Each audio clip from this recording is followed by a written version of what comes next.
your favorite toy truck nerds are back. Welcome to That Scale RC Show.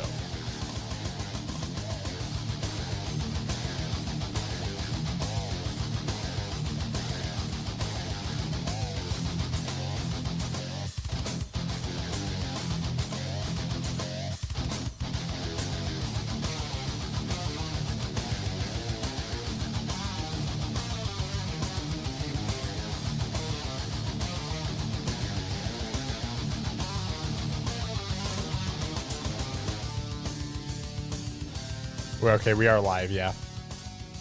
Okay. Oh, good. We even that's great. They even have closed captioning now by default. Okay. Great. So now when you have real bad potty mouth, they can just spell it out for you. Screenshot it and turn you in. Well, I don't turn know. you into Mark. I don't know about you guys, but when I every once in a while I'm scrolling through like Instagram Reels or something, and I see that that closed caption short form. And like half of the closed captions are not right, so I don't know how much like people really pay attention. They even get like half though. I mean, considering you can't hardly use like voice to text, it's amazing that captions even work at all. I don't know. I mean, well, I guess a good counterpoint is that it seems to be as effective as voice to text. Because I don't know about you, but I don't do very well with voice to text. No, Yeah, I'm not a fan of voice to text. That's like to me, and I know this will be offensive to some people. I call that's like the old person. No, text. it is. It's like you're too lazy to pull your phone out and actually type it in, because like there's certain people. I mean, like even in my profession, it's funny. We'll get an email that makes absolutely no sense, and we're like, do you know how to talk, or like what is going on? And then we started realizing that like some emails would come in like crystal clear, and then others are all messed up, and we're like, they got to be using voice to text to send that email, because there's no way that they're coherent one email, then two emails later they don't even know what's going on. Yeah. No, I believe it. But it's also too because they always try and pack too much into one text, so it's like a self-fulfilling problem. They're typing everything, or they're verbalizing everything to you because they're trying to write you a paragraph when they don't need to. Yeah. And then have you guys ever noticed, because I don't know if you guys are on TikTok or not, but TikTok and then others are all messed up, and we're like, they're automated or whatever it is, their generated captions are horrible. Like you watch some videos and you're reading what's going on as I'll turn it off because it's annoying. But like if they're talking and you see what's coming across the screen, you're like, that is not the word they're even saying. Like, yeah, that's what I was talking about. Like I run into those all the time where it's just like, because it's kind of a weird thing because like I get the like international like bootleg clips of like TV shows and movies. And then I'll get the closed captions of those posted up. Usually it's actually like Facebook, I think, is the worst about this for me. I'm not on TikTok that much, but it's like not even close. You see some of these words, and it's like, I was like, at that point, just don't have them. Like it doesn't convey a decent message. Not at all.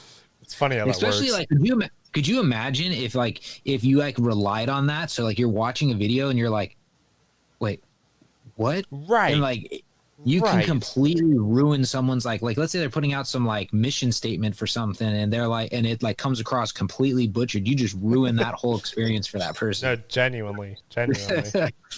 All it takes is one word to drastically change what somebody means. Yeah, that and punctuation. That too. People don't even know what punctuation is anymore. Also true. Yeah. You want to see something awesome? Sure. Perchance. You'll have to look at it to kind of appreciate how bad it is, but let's see if this shows up. Is that some sort of like, I can see it's a Dean's connector, and what's the white thing in the center? Whatever it is, we don't endorse it. It's reducing the wire gauge down to something smaller at the I can see that. But is that like really, one of those? Hold on. Is that like one of those 3M suitcase clip looking things? I can't like it's not coming across clear in the. from screen to screen. We've got a lot of shrink wrap down there too. Oh, I see that too. I thought those were cracks. No. So that's what we got. This is the best part though. Hang on. Trying to zoom in on it.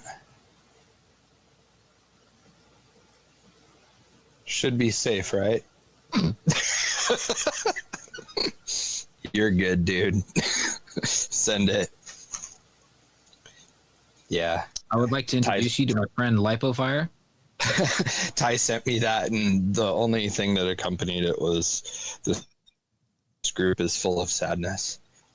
I think I would my act of charity would be immediately asking for their address so I could send them multiple lipo bags, and then I would tell them to put them all within each other to try and contain this as much as possible.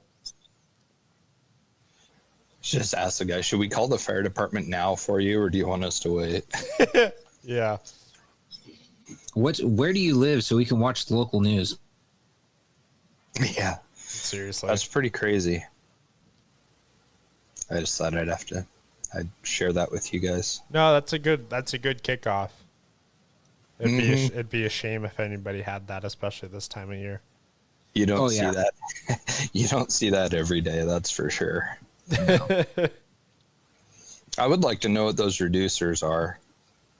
Yeah, like I said, it was hard to pick it up because you're going from like the screen glare to the camera of the laptop or computer cam, whatever you're on, and then like it just doesn't really pick up what it is. Well, yeah, no, I figured that'd be tough. A good way to summarize it, because there's going to be the people listening after the live, is that just because you can solder something doesn't mean you should. Yeah, so there's that too. I like stepping the wire gauge down. I thought that was really cool, just because resistance is neat. Yeah. Yeah, that was pretty sketch. Resistance is conceptual entirely, just pure throughput. That's all that matters. I just love that last line, though. It's like this laundry list of all the shit that could go wrong. That's it every time. Should be safe, right? Every time you see anything like that, it's like, it should be good. It's well, either some that. Dude on Facebook told me that, some guy I don't even know told me it's fine. So it must be fine. I was just looking for some validation. It's either that, or it is like a parent arguing about that they know what they're doing. Yeah, like I'm an electrician. That'll be the hill they die on. And it's like, well, I mean, you're the only person who's going to die on that hill, so we're trying to protect you. Well, yeah, that's kind of like this week at work. So we just got hit with a ton of rain, and the two of the spider boxes kept tripping, and like it was going all the way back to the main breaker at the temp pole, and we were trying to diagnose like what was going on, and we could not figure it out for the life of us. Finally, I walk into this one room, and they have this extension cord, and there's just like, you could tell where like they've tried to tape around where like the protective sheathing's fallen off and this, that, and the other. It looks like it's been just like ran over 100 times. I'm like, I bet you that's the problem. You guys did not tell me you guys are using janky ass cords in here. And then we eliminated that from the whole system. Everything was fine. I said, yeah, it's your cord. Do not use that cord again. I've been using that cord for the last 15 years. It ain't that cord. Yeah, that's what we always do. Yeah, odds. Same thing I'll never forget. We were finishing up that house in Woodside, and the plumber parks, and he parks on the brand new cobblestone that they just finished. And he's like, "Can I park here?" And we're like, "Does your van leak?" "No, it doesn't." "Are you sure?" "No, it doesn't." Okay. He leaves, big old black puddle on the thing, and we're like, "Dude, this is brand new." He goes, "How do you know that was me?" Nobody else parked there. Just because you've been daisy chaining extension cords and power strips since the Great Depression, it doesn't mean that it works. It just means that you probably should go buy a lottery ticket or two. It's not the resting status quo. Yeah. How do I know? Career in manufacturing. Seen it a million times. Adam's seen it in construction. Oh, yeah. Stop stop rolling the dice. You don't have to. Oh, you'd be surprised. Like, I mean, some of those videos, like, I mean, I get people that send me, I don't know if you guys have seen it, like the new craze right now is like you pretend like I don't know if they are or not, but they like kind of like pretend to be like a safety manager or like some sort of, safety person on a job site. Oh, yeah. And like he looks around and then it goes to a clip of some sketchy video. Then he looks over here and it goes to another one. And he like Those reacts are my to it as it's favorite. going on. Yeah. I get those things sent to me all the time. And I'm like, there's some of that stuff that I actually see on a job site. And you just stop and you go, are you guys serious? Like The dude running, the dude like sitting on the live jackhammer. Yeah. I'm like, what are you guys? Yeah. Like some of the stuff that goes through these guys' heads, like we're just like, that might be something you do on like your own little home project. But I said, we're working with like $1 million, real estate. You need to not do janky stuff like that on the job site. What? So, yeah. They're doing it this way forever. It's my favorite. Yeah, we get that all the time. Oh, we do this all the way and all the time. And yeah, there's so much that I see. If only that like meant something. Yeah, like our roofers, like they do not look like commercial roofers sometimes, or professional roofers, I should say. Like they're not tied off at all. And I'm like looking up. I'm like, you're 2 stories up and you're in tennis shoes and you're not even tied off. Like, really? Yeah. Yeah. What? We work like this every day. Yeah. Okay. Yeah, all fun and games till the dude falls through 2 stories. The thing is like people joke about the whole like, everyone says like only like if it only like it's not going to happen to me. But man, it's crazy how delusional it is for it being kind of a resting thought, because it really is just that easy. Because you hear about that all the time, roofing accidents and stuff like that. I mean, I've got that right now, like my complex here. They've had a roofing project going on for the last like month and a half. And man, have I seen some sketchy things in that month and a half. And I always think about that, because every once in a while, like you hear one of those stories where it's like, oh yeah, everything was great until my husband died and he fell through 2.5 stories through, sitting on top of a roof. It's like, it sometimes it is, that easy. Yeah. It's not worth it. Whatever you think you're saving. No, it's not worth it. It's the same thing. It's the same thing with like the RC cars. It's like, it's anything in general. RC cars, your regular car, like don't roll the dice on stuff like that. Yeah. Because it's not just your life you're putting in danger. It's potentially other people's lives. Oh yeah, absolutely. Which is never valued enough. We do have a couple people here. Weird. Scooter Scott, welcome. Nick Lurusso, welcome. Hey. Nathan What's up, Snare, guys? welcome. It sounds like it's our like usuals that are always. I know. The Wow. old faithful, yeah. Joey Carlson, what's up? Treshawn, Bang Bang Niner Gang, he says. I think my heart skipped a beat saying that. I probably skipped a couple beats watching both games. Look, at least I'm not delusional, and I knew we were gonna lose both of them. So Hey, I still got to give it to you guys though. This past weekend, taking down the Eagles, like not only was that pretty 100% was impressive, worth losing both of those games in exchange for this, because man, cry Eagles cry. Oh my God, the things that I've been reading this week. It is amazing how people have not been able to reconcile that. So yeah. Sorry. Well, it also helped us because now we're in the position we can afford to lose a game and we still stay in first place. all I'm going to say is there's a lot of time remaining, and I hope that roster is deep, because history does tend to repeat itself. Easy for me to say sitting on my couch in January when I have no games to watch. Yeah. How's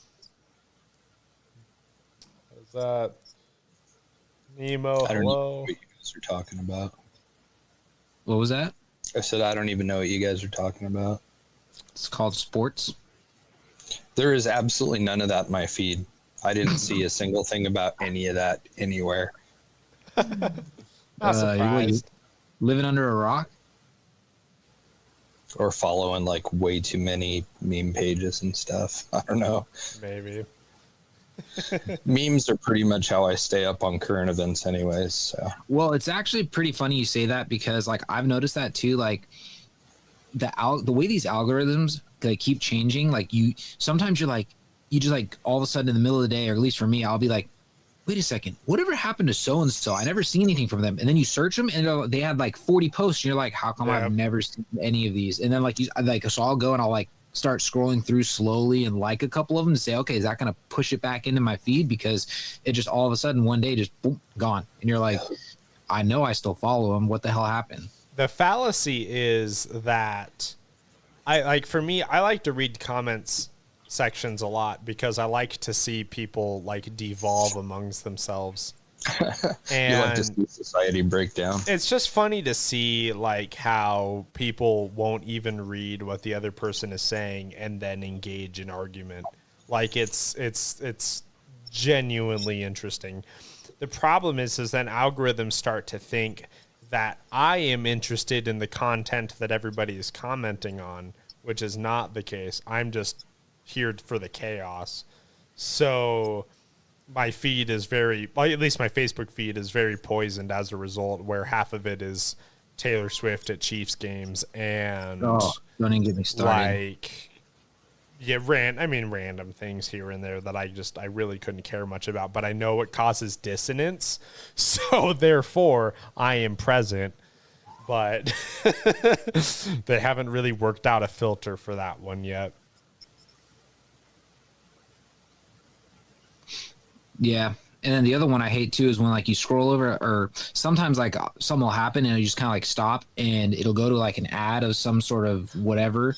And then you see that a million times because you didn't click out of it. And you're like, okay, I wasn't even like looking at that. Can you stop sending it to me every like 15 seconds? Seriously. Yeah.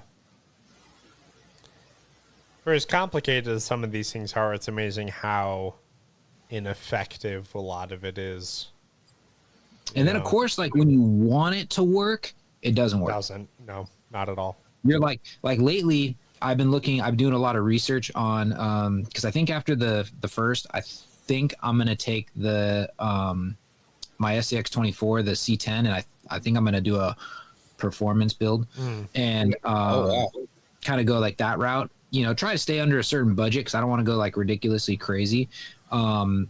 But I've been doing a lot of research, like, okay, like what are some good tires? What are some, good wheels? I know Little Guy Racing Parts makes a ton of stuff. So like, I'm trying to do like a bunch of research, not one ad for any of that stuff, like nothing ever. And you're like, okay. And then like some random, like, I don't know, like a box of screws and all of a sudden, boom, boom, boom, boom, boom. There's this one.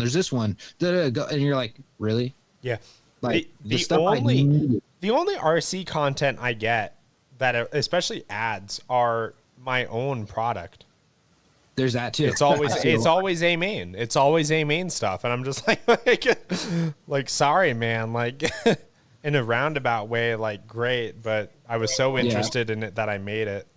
So yeah, very strange. Like mine will decide every so often that like, oh, I guess I like mountain biking or something now. Like it'll just have all kinds of stuff about mountain biking one day. And it's like, just weird. Okay. I'd love to meet a person this time. I'd love to meet a person who like the feed is like truly curated for them, because I just don't know if that person exists, but it's weird because like this is a tangent conversation that's not really appropriate for this, but like it's amazing though, like when you really look at the global economics of like how much money is spent on like meta advertising and things like that, it is insane. So it's weird because it's like there's so much input and so much output, but the reality is that there's this tiny little bit that matches. And then that's where the effectivity is. But it seems like that's really few and far between. It's just interesting. There's always a lot of like building fab, like Jeep outfit stuff and everything on here, like Off-Road Anonymous, and I can't remember what else. But anyways, like I think TMR is another one of them. And I get stuff like that all the time, like Jeep stuff. And I don't know. I don't follow any Jeep things. I don't talk about Jeep stuff, but that's like pretty much what my feed always is. And then, random stuff. Interesting. Yeah. Yeah, my feed right now, and it is starting to get annoying, like I will admit it, is like I follow a handful of like 49er fan pages or whatever, and like they'll post a meme and you're like, all right, that's kind of funny. And you scroll and then like you'll see like a suggested one for you, and it's like, I just saw that on this page. I'm not gonna like this page just to see the same stuff again. The suggested posts are the worst. Yeah. That's absolutely the worst. And then and they do the same thing like with some of the RC stuff. Like you'll scroll through and it'll be like something like it'll say, oh, because you watched this, and you're like, I don't even see how that is a reflection of what I've looked at, because it's like apples and oranges. It's weird how you can digest a piece of content that was fine, but there's this weird thing that doesn't seem to compute, which is that I have digested this form of content already. I don't need any more. I don't want to see more of the same of exactly that because I've already seen it. It doesn't do anything. Exactly. It'll be weird. It'll be interesting to see how that evolves in the next couple of years. But, so let's see. So we are, how far into this are we? So we're about 15 minutes in. So, we have about anywhere from 7 to 10 viewers. It seems to be fluctuating, so it's about on par. But I thought I would dive in straight to recapping 2023 a little bit and seeing if we want to touch on each of our favorite releases of the year, or however you want to gauge it, but just what we think individually the best releases of the year was, and then kind of get into some conversation about that. And then anybody who is here watching would love to hear what you guys think as well. So Adam, why don't we start with you? Maybe do we want to split it into like best tire, best we can whatever new product, best kit or RTR release? we can go that deep if you want. Sure. Okay. It's up to you, because what's going to be hard with that is I didn't really pay too much attention to like what tires and stuff like individually got released. I looked at only kit releases. I could talk. Off the top of my head, I know that they came out the 1.9 Trepidors from Pro. Those are what I was going to bring up. So I guess we don't need to talk about tires, because I was going to say, because I don't know, because I really don't know any other tires that came out that are like, I don't know. I mean, I know Vanquish came out with their tires as well, which was another. Those are pretty cool.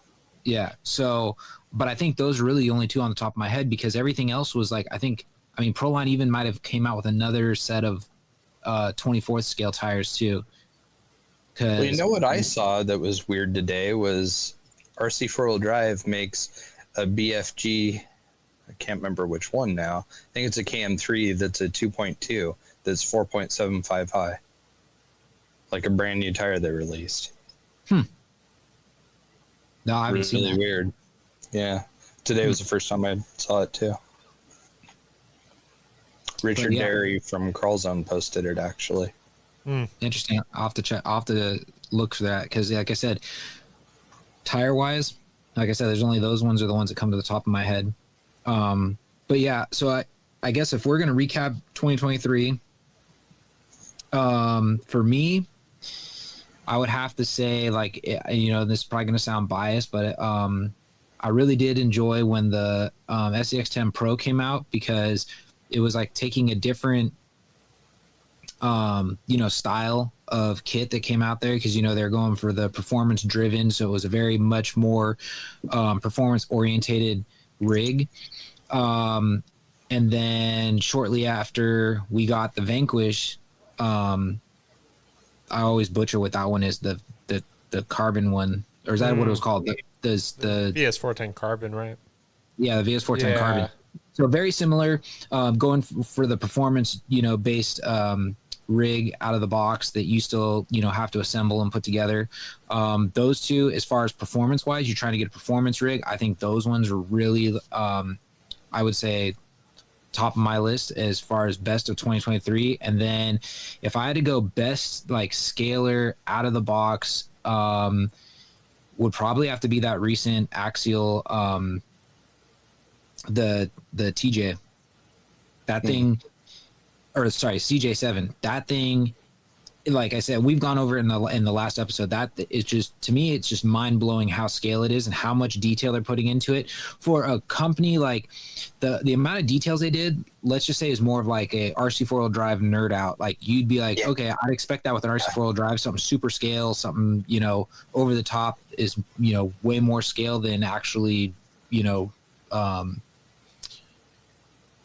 trying to think it like robust, like it's not gonna like break, because you know RC 4-wheel drive, in my opinion, they make really scale rigs, but you know that you have to drive them to a certain caution because you know you hit certain things or certain parts break really easily, whereas like Axial, they're more robust. You know that people are going to beat on them and they're still going to hold together, but that thing is super scale. So I just have to say, for me, I would say those three would be like the top of 2023 or the best of 2023 in my book.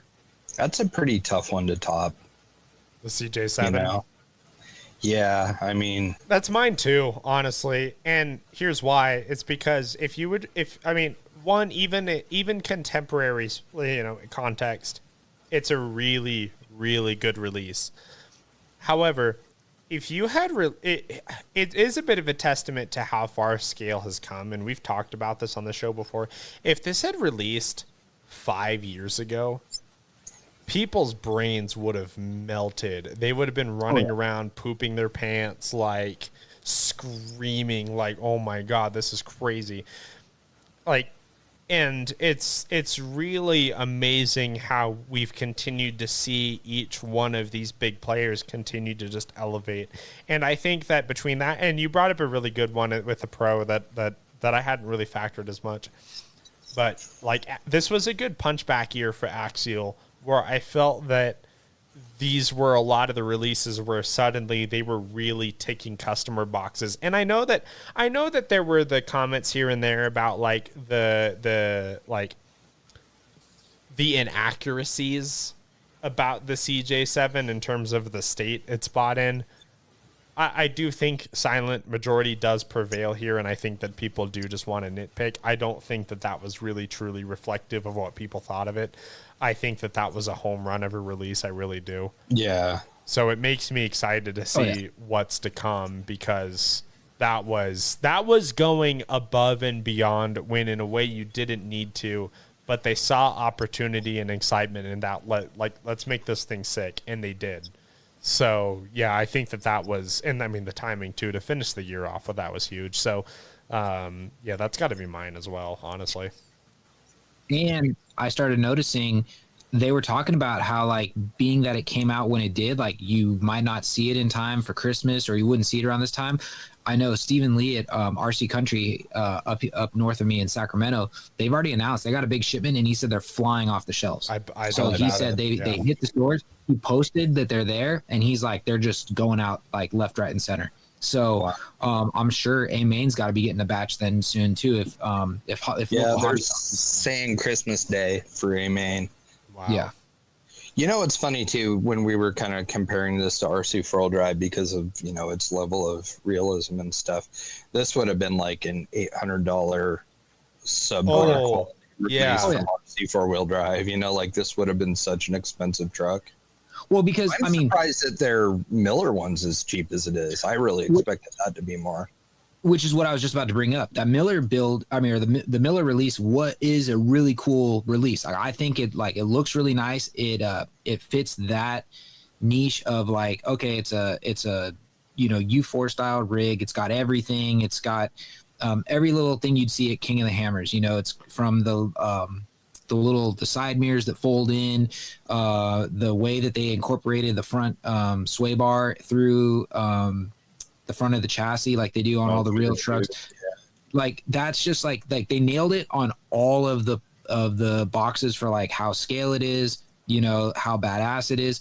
It's just that a lot of people are just weary of how well those parts are going to hold up because they just look small, or they just know from past experiences that stuff breaks. Yeah. And I think as long as it's not metal for the most part with RC 4-wheel drive, you're good. Like they have a lot of like pot metal stuff, you know, like cast things. And I don't know. Yeah, I made that mistake a long time ago. I don't know if I've ever mentioned it on the show, but way back, I want to say around like 2016, 2017, me and Elio were doing like this military build thing. And I was like, all right, I want to build like a, like a true military fashion. I want to use a pintle hook and I'm going to make a little trailer. I had their scale little pintle hook on the back of the truck, and I barely even like went over a rock, and it like just snapped the one end off. And I'm like going, really? Like, so then I just got discouraged, and I was like, all right, we're not doing that anymore. But I mean, it's like some of those, like you said, the pot metal parts, they look really good. They just don't hold up. Yeah. And I think for the most part, people know that's what they're getting into with RC four-wheel drive nowadays too. They've, unfortunately, I mean, like, I'm sure it kind of does work against them, but in a way it doesn't also, because they still have like their fan base and stuff. I think it does though. Like, I think that they were in, this is just my perception, not necessarily reflective at large, but I think that RC four-wheel drive, like big picture, I think it sounds harsh to say that they were taken more seriously prior, but I feel like they're just not really factored in nearly as much anymore. And maybe I just don't see it, but I kind of feel like things like that are why, where it's like that step was never taken, get rid of the poor quality metals. Like, they had a really good foundation to like actually be, in a way, kind of a good like kit / RTR player, and yet Red Cat made more of an impact than they did, in my opinion, even for as hit and miss as they've been. So like, it's a weird thing. Like, it's I guess the way that I'm trying to put it is they had every opportunity to not to be in a better position, and they've just not been. It's just my personal take on it, which, is not endorsed by anything. But then, I was just saying, the other thing though is like with RC four-wheel drive though, is that where I think they really do, dominate the market is when it comes to their bodies. Their bodies are super scale and and the level of realism that's there. I mean, I've always wanted to get one of the Blazers or maybe now the K10 that's come out. The hard part for me is justifying that price on that body, because you're paying almost what you would pay for some of the RTRs just to get a body kit. Like the Blazer, I think, is almost like $200, and you're like, that's that. I mean, it comes with everything. You get all the mirrors, the grill, the tailgate, the top, everything. So I don't know. The mirrors are what kill that. Yeah. For me, it's really? Like they went to all that trouble and they have the biggest goddamn mirrors on those things. Like, it looks ridiculous. I don't know why they couldn't get the mirrors scaled right. They look so bad. I don't know. Yeah, but the other thing too is though, the beauty of where we are now, like with like 3D printing and everything, I'm sure somebody can just print some file, and they could probably just advertise that they're for that rig, and they probably make a crap ton of money off of it. Yeah, resin print some hinged ones and hit them with chrome paint and call it good. Yeah. Or a chrome pen even. Hitting chat real quick. So yeah, Trishan on the releases was the Axial CJ, of course, the Element IFS2. The Proline Mickey Thompson and the Treps. Scooter Scott, who had to run, happy holidays. He said, Axial CJ, hands down, best looking RTR of the year. Agree.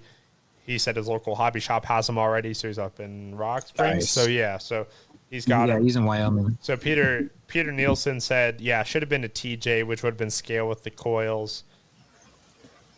People put coilovers on stuff all the time. That truck is not something off of a showroom floor, obviously. Yeah, it's like the same. All the armor and stuff. It's the same argument that was made with like the spare, like obviously.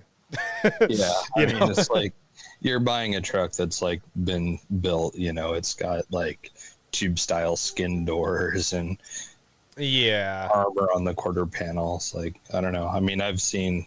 Yeah. Anyways. That's not the one where you're going to get the 12% financing off of at the Jeep dealership. Yeah, trading in your Altima for it. Yeah. Yeah, I know that was the biggest I don't know if that was the biggest complaint, but I know that was like the one nitpicky part about that release was everyone's like, well, it should have been this and it should have been that because, you know, my CJ7's on leaf spring. Well, if you actually like, I always call it like with anything, if you guys want some good entertainment, go on WFO Concepts YouTube and watch their 12 rigs of Christmas. Trevor does an incredible job going and finding all these rigs and stuff. And I call it like there's different levels or different category. I don't know what the words, if the categorized builds are the like what I'm looking for, but like, so you go, this one guy has this garage and he's got a CJ7 that's like stock, bone stock, but then he's got a CJ7 that's built like a race Jeep. And it's got trailing arms and it's got this, and you're like, okay, so see, there's different levels. So it's like, who's to say that, you know, you're like Jay said, you're not buying somebody's built trail rig already that already put some money into it, you know, because clearly it's got the slight comp cut in the rear. So it's like, you know that it's not a stock. Well, yeah, it's obviously lifted with wheels and tires. It's got, I'm assuming that cage is probably in real life would be something that somebody would have fabbed. Well, it's the same criticism you could apply to a dozen RTRs prior. I understand where it comes from. Every single RTR has coil shock. You know, like they all have coilover shocks on them. Like all of them do. It's not that the criticisms are incorrect. It's that I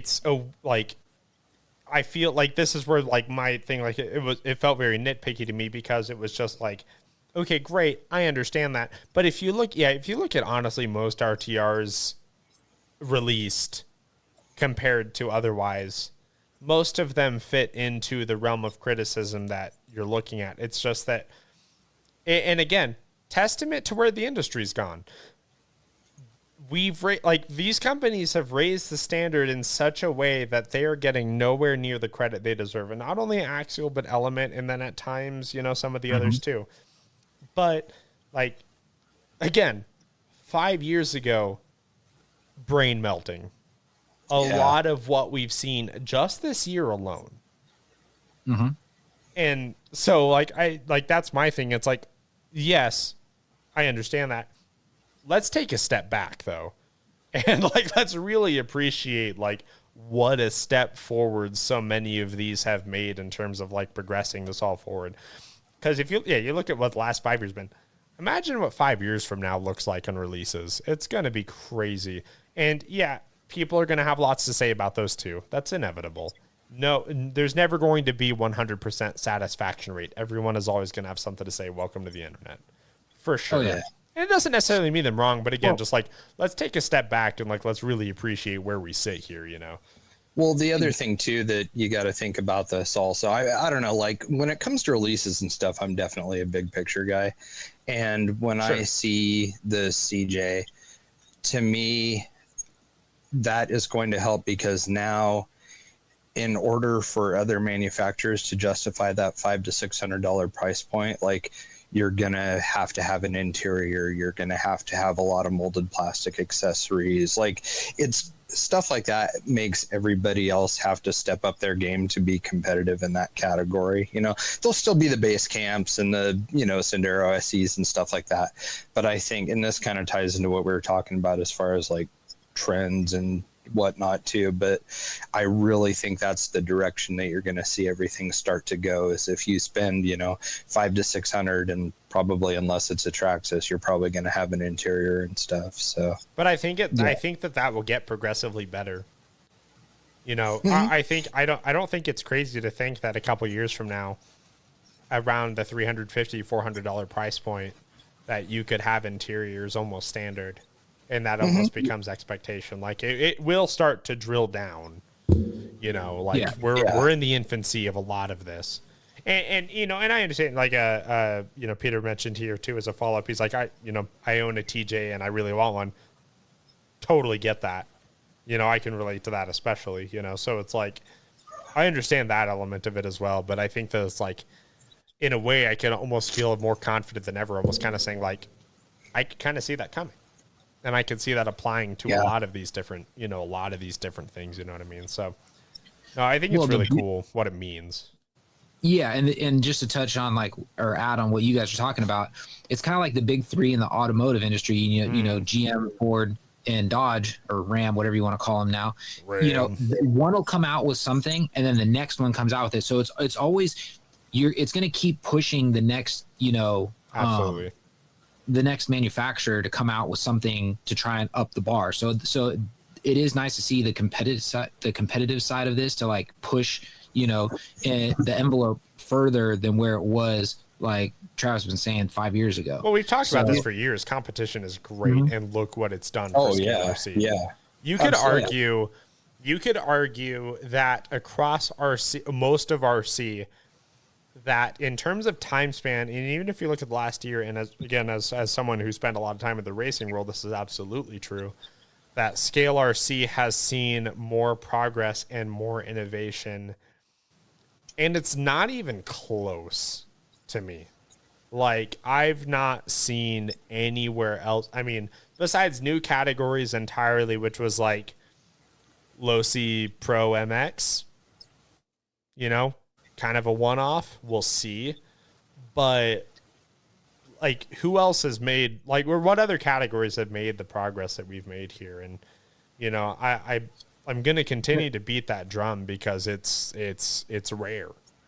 Well, because there really isn't. I mean, yeah, we've had some little offshoots here and there that have had short stints, or I call it like the geography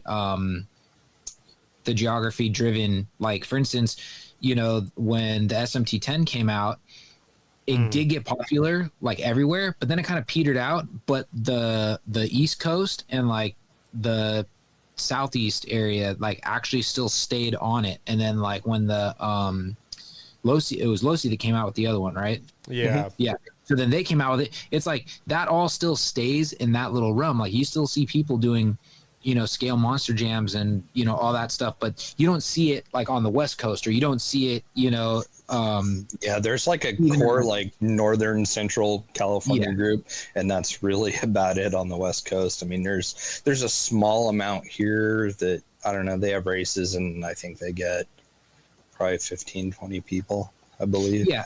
So it's just like, yeah, there's the other, like I said, offshoots that like, you know, have popularity, but there's nothing like the actual core of the Scale RC, the on trail, you know, 1/10 scale crawlers. Those seem to be like, if you want to make it anywhere as a company, invest or come out with something in that realm if you want it to take off.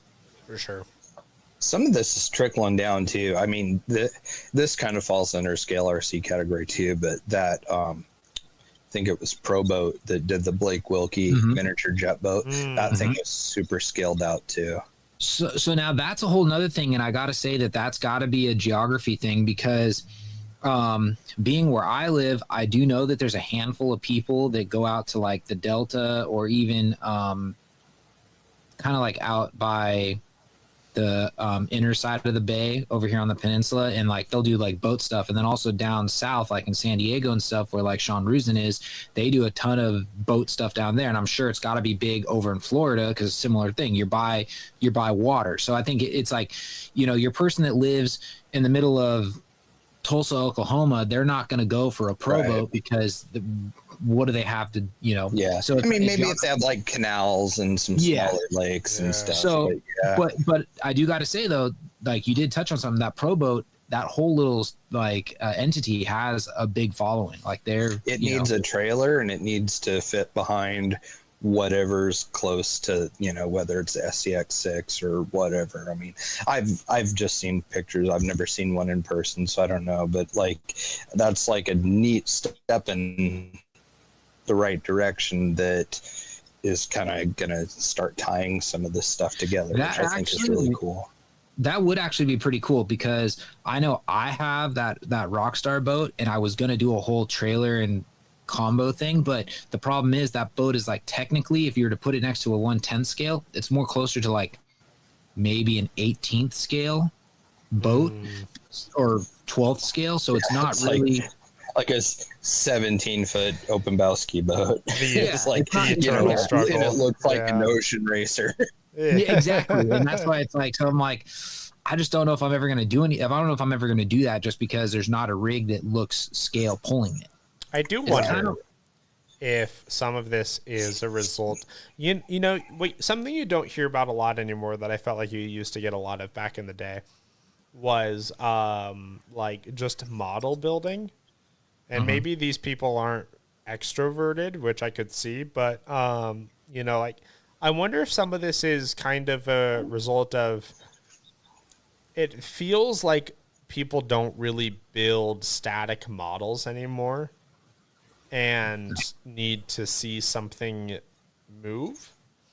So I do kind of wonder if part of that is there's maybe a demand influx here of like, there's people coming into this where, you know, maybe this is where some of scales come from, where it's like, oh, I can make this really realistic, highly detailed RC model, but I can drive it too, you know, and that was something you couldn't do with things that you had to like glue together and paint and stuff like that. And, you know, all this. So I wonder if part of, you know, in the boats especially too, like, that's a really good point. Like, I wonder if some of it comes from that too, where I don't know how much people really do that anymore. I genuinely don't hear about it, and I would think that I'm in a lot of the circles that have that kind of crossover.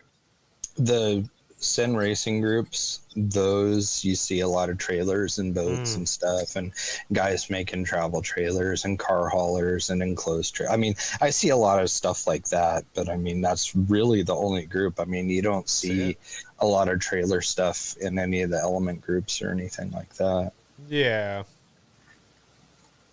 no, it'd be cool if some of that stuff expanded, you know? I mean, it's neat that, I don't know, like, it's cool that there's more stuff like, well, like the dirt bikes we got for a scale garage. Like, those are really, really close to being the right size. Like, you can source a lot of that stuff now, but I think it would be really cool if, like, let's say, following that SCX idea, like, what if they release a 3-rail bike trailer kit to put 3 Losi Pro Motos on and remove the rider and put them on a bike trailer behind, you know, like, it'd be neat to see some stuff like that kind of start to cross over. And, because, you know, there's absolutely guys out there that are going to haul a bike trailer somewhere and unload their guys off of it. I mean, it's like, you know, I mean, already it sounds like the best day ever. It's too perfect. Well, that was going to be a question I was going to have for you, Jay. With that new on-road car that they just released, is that something like, would you, and I know you have a couple rally car builds, scale builds, would you build a trailer and a truck to tow it? Or does it work? Does that scale cross over into the scale RC or scale crawler world?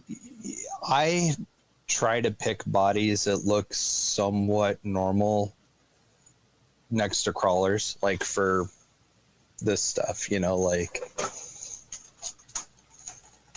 I don't know, this is a TTO2, but like, for instance, like, I don't know how well you can see it, but like, I try and pick stuff that's like relative to crawler stuff. So these guys have gatekeeper helmets on the interior. So like, this thing actually looks relatively, you know, decent size next to like a gatekeeper or regular crawler or whatever. And so for me, that's appealing, because then they can go on a trailer, they can be parked in a scale garage or whatever you want to do with them.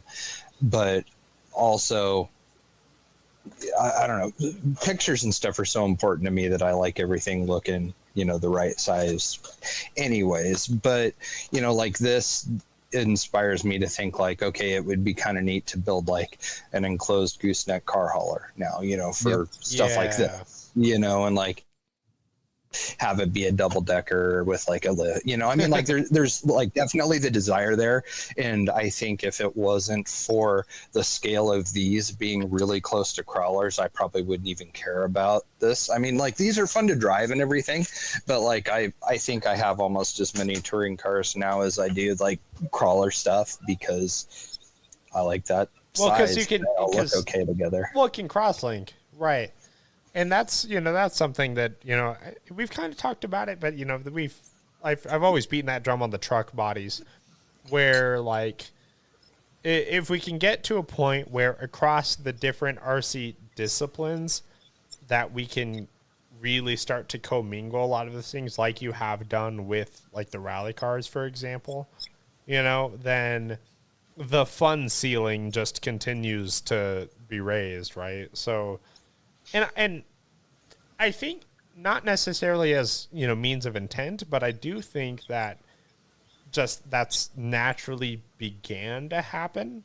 You know, I feel like I do genuinely feel like I see it more now than I used to, like, you know, a couple of years ago a lot. Like, so I think that, hey, maybe this is where naturally it's all headed, where people really are wanting this kind of crossover, but there's not a clear demand signal that is manifesting itself into releases, and so the progress is a little bit slower than we're seeing, you know, within just like crawling or, you know, something else, etc.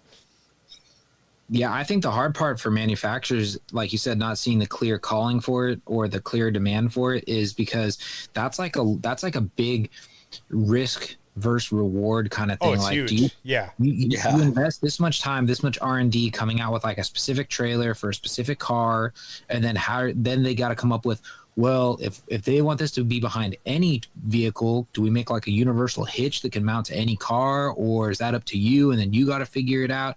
It's like, where do you draw the line? I mean, because like at what point do you say, like, does one company say, oh no, I'm going to build the truck with the trailer, with the car, but then you're like, okay, to buy the whole package and put the whole thing together, you're spending like $1,500. Yeah. I think what they need to do is kind of like what Axial and Traxxas did with the smaller scale stuff. You saw with the SEX24, there was that power wagon, and then they had their flatbed trailer that goes with it. Yeah. I think that was a step in the right direction. And then so was the, TRX4M, the trailer they have for that. So I think what I'd like to see is if they're designing a new RTR, let's say, and they're doing bumpers and stuff, like pick a receiver hitch style that is somewhere in the middle of all the different, you know, sized bodies that you have. For the most part, there's like regular 10th scale, and then there's the kind of super scale size, which is like Bushido, Axial Bronco, possibly the CJ7, you know, kind of the larger 12 to 12.3 wheelbase rigs.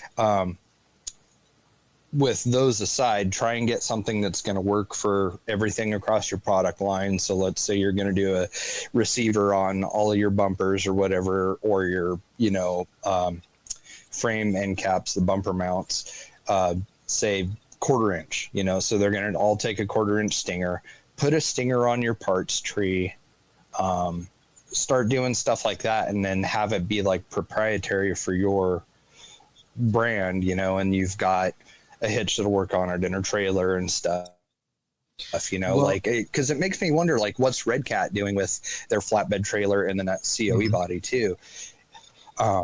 Kind of the same thing as what they're doing. I'm hoping to see everybody kind of follow suit, because I think it would be sick if Element released a flatbed car trailer, or Axial came out with a styrene paneled enclosed trailer that was somewhat lightweight and under, you know, $400 or whatever. I mean, like, mind blowing. Yeah. I mean, I think we're going to get there, you know, because like the Traxxas trailer looked pretty good, and it had like, I want to say like stake pockets and stuff, and maybe it had wood rails on it. I'm trying to remember now. It's been a while since I've seen it, but I mean, like, start doing those little steps so that when you do drop something like that, it's not like, okay, we've got this new product, it doesn't work with anything in the past, you know, like pick, like, let's say like the Night Runner bumper, because it's got a receiver hitch on it, and Element just makes everything from that point in time forward, all fit all of that, and then kind of follow whatever Red Cat did for their formula with a hitch and stuff. So I think that would be really cool. Orlando is another company, the little 132nd guys. They have like one of those like off the grid travel trailers that's on there with like the crazy torsion axle setup and stuff on them. But I want to see. I think we're going to get to that point, is what I'm kind of getting at here. Like, it would be really cool if they start mixing some of this stuff once they kind of figure out, like, okay, this is the scale that we're going to try and keep everything in, so that it can still appeal to people that don't necessarily have our truck, but they want our trailer or whatever. Kind of make it work together. Well, there's maybe a good way to look at this from the like business context of, like, you can build a little bit of product line diversity here where, RTRs are always going to be the entry point. That will never change. I don't, people are really not going to get into this because they saw the trailer, right? But I do think that there is there's that secondary or, third purchase market of, the more people get engaged in this, the more like the level of detail starts to matter, the more intricate everything, really has to be. It's not just like, oh, I'm going to go drive this anymore. Like, I'm going to build my little like sub ecosystem around this.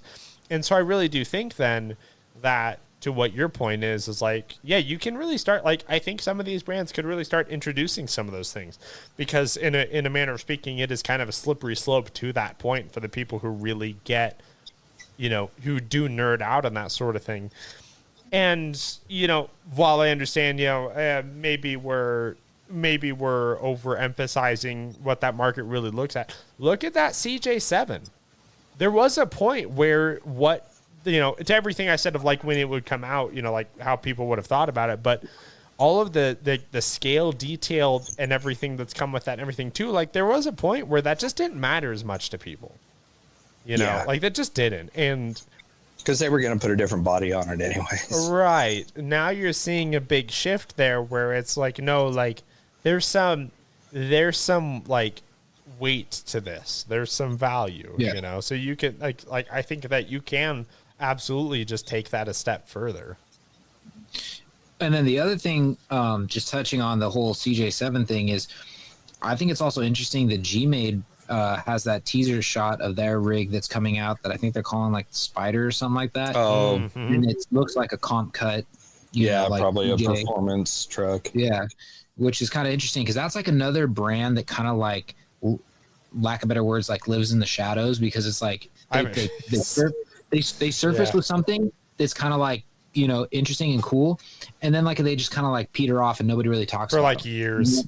I think I blame honestly, like with G-Made and stuff, I blame their lack of social media presence.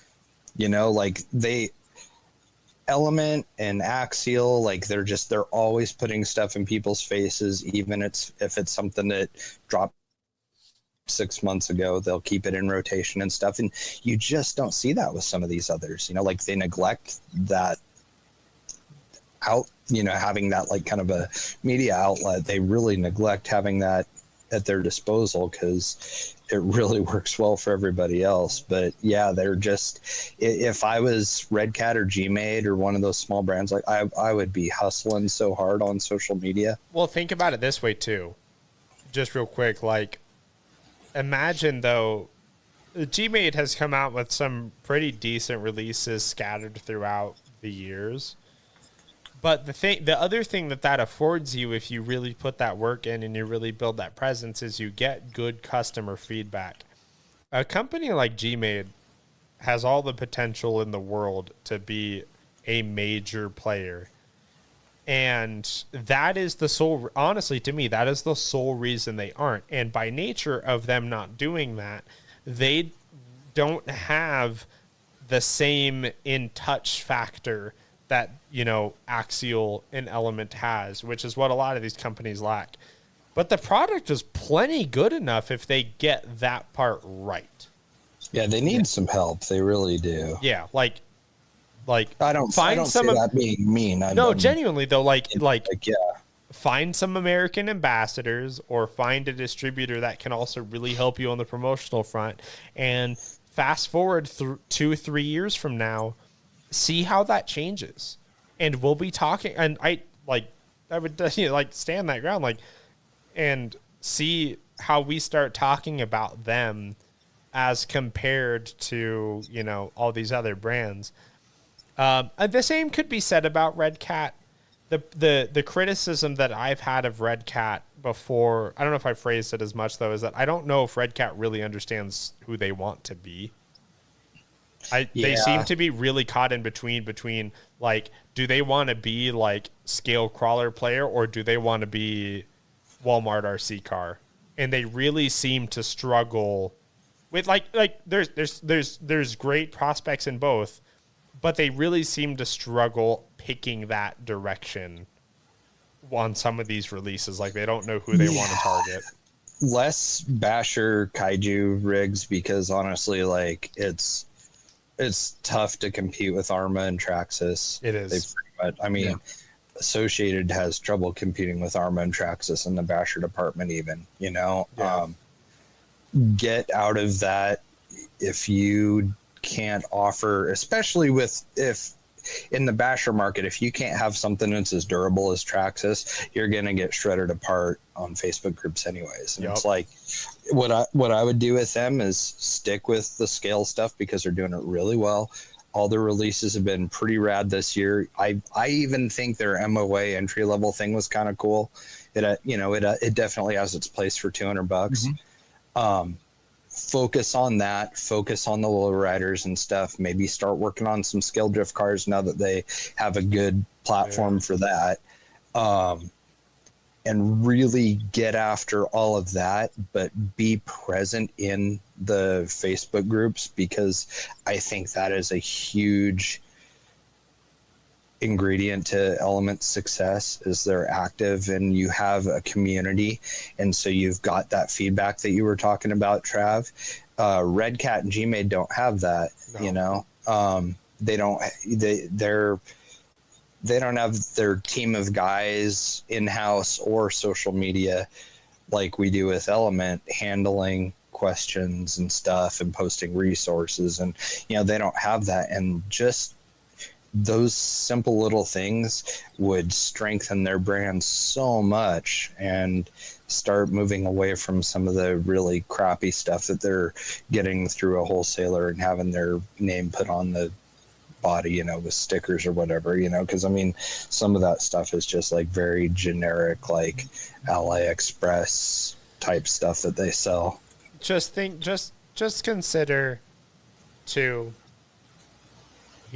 we've seen, I keep bringing this up, but when you look at just, again, industry progress, it's a lot of progress made that has come out of what has largely been a triopoly, right, between Element, Axial, Traxxas, or T-word. Yeah. And so if you get one, maybe two more in who all of a sudden start pushing releases that are true disruptors, it's accelerant. Like, it just is. And I would love nothing more than to see, like I said, however long from now, if they ever do it, who knows. But I would love to see Gmade, for example, come out with something that just like destroys, like it just like kills expectations. I felt like they were close to that years ago with the Komodo, and it just kind of felt like they never built on that. Like, all of that opportunity is there, but you do need that in touch factor, and especially too when people are more skeptical than ever. In terms of application, everything, like, it's the difference between, I know Gmade's Korean, but like everything gets chalked up to being like, everything's Chinese brand. Like, that engagement is the difference. And then all of a sudden that perception just disappears with people. Mm-hmm. It's not true, but how companies interact with people builds that rapport of like, or lack thereof of like, oh, well, it's just random Asian company that, is just making stuff. Right. No, you need that interaction with your customer base. I think that's real.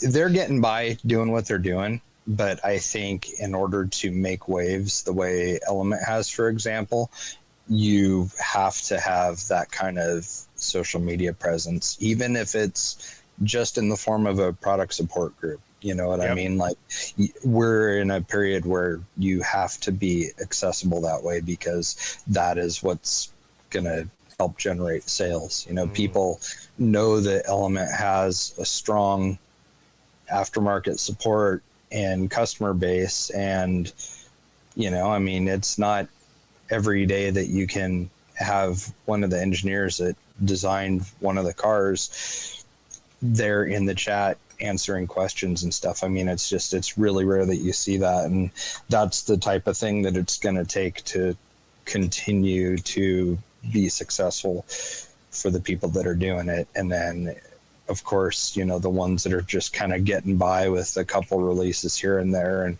might kind of have a little bit of an identity crisis, like in the case of Red Cat, that I think that could be a game changer for them. You know, honestly, I could see after 2 years or so of interacting with people like that, like they could be a major player. But the problem is right now is that they're viewed, like you said, Trav, like just random Chinese company, you know, and not many people know the people behind the brand or anything like that. But you start introducing yourself to those people and your customers and stuff, and then that starts to grow. And plus, I mean, it's like I don't want this to sound fake or anything, but like also it's like you need that customer that's like, oh yeah, I can ask one of the engineers and they can answer your question, and you know, like you kind of get people that like brag about that, like they've got their guy or their, you know, connection and stuff. And like, in even that, even if it's not necessarily true, it's just the appearance of that on the surface that still helps carry a lot of weight with other people. You know, it's like, whoa, they talked to my buddy and I'm just getting into this, and you know, they're accessible, and you know, so I mean, it's like all of that stuff just helps. So I guess apparently we invoked a summoning of some sort, because I think we have someone from Red Cat here. So no way, really? I think maybe. So someone named Oscar Ramirez, I don't recognize the name. So Oscar Ramirez, he's the main guy. Yeah, he's behind ASD. Oh, okay. So, does he work with them now?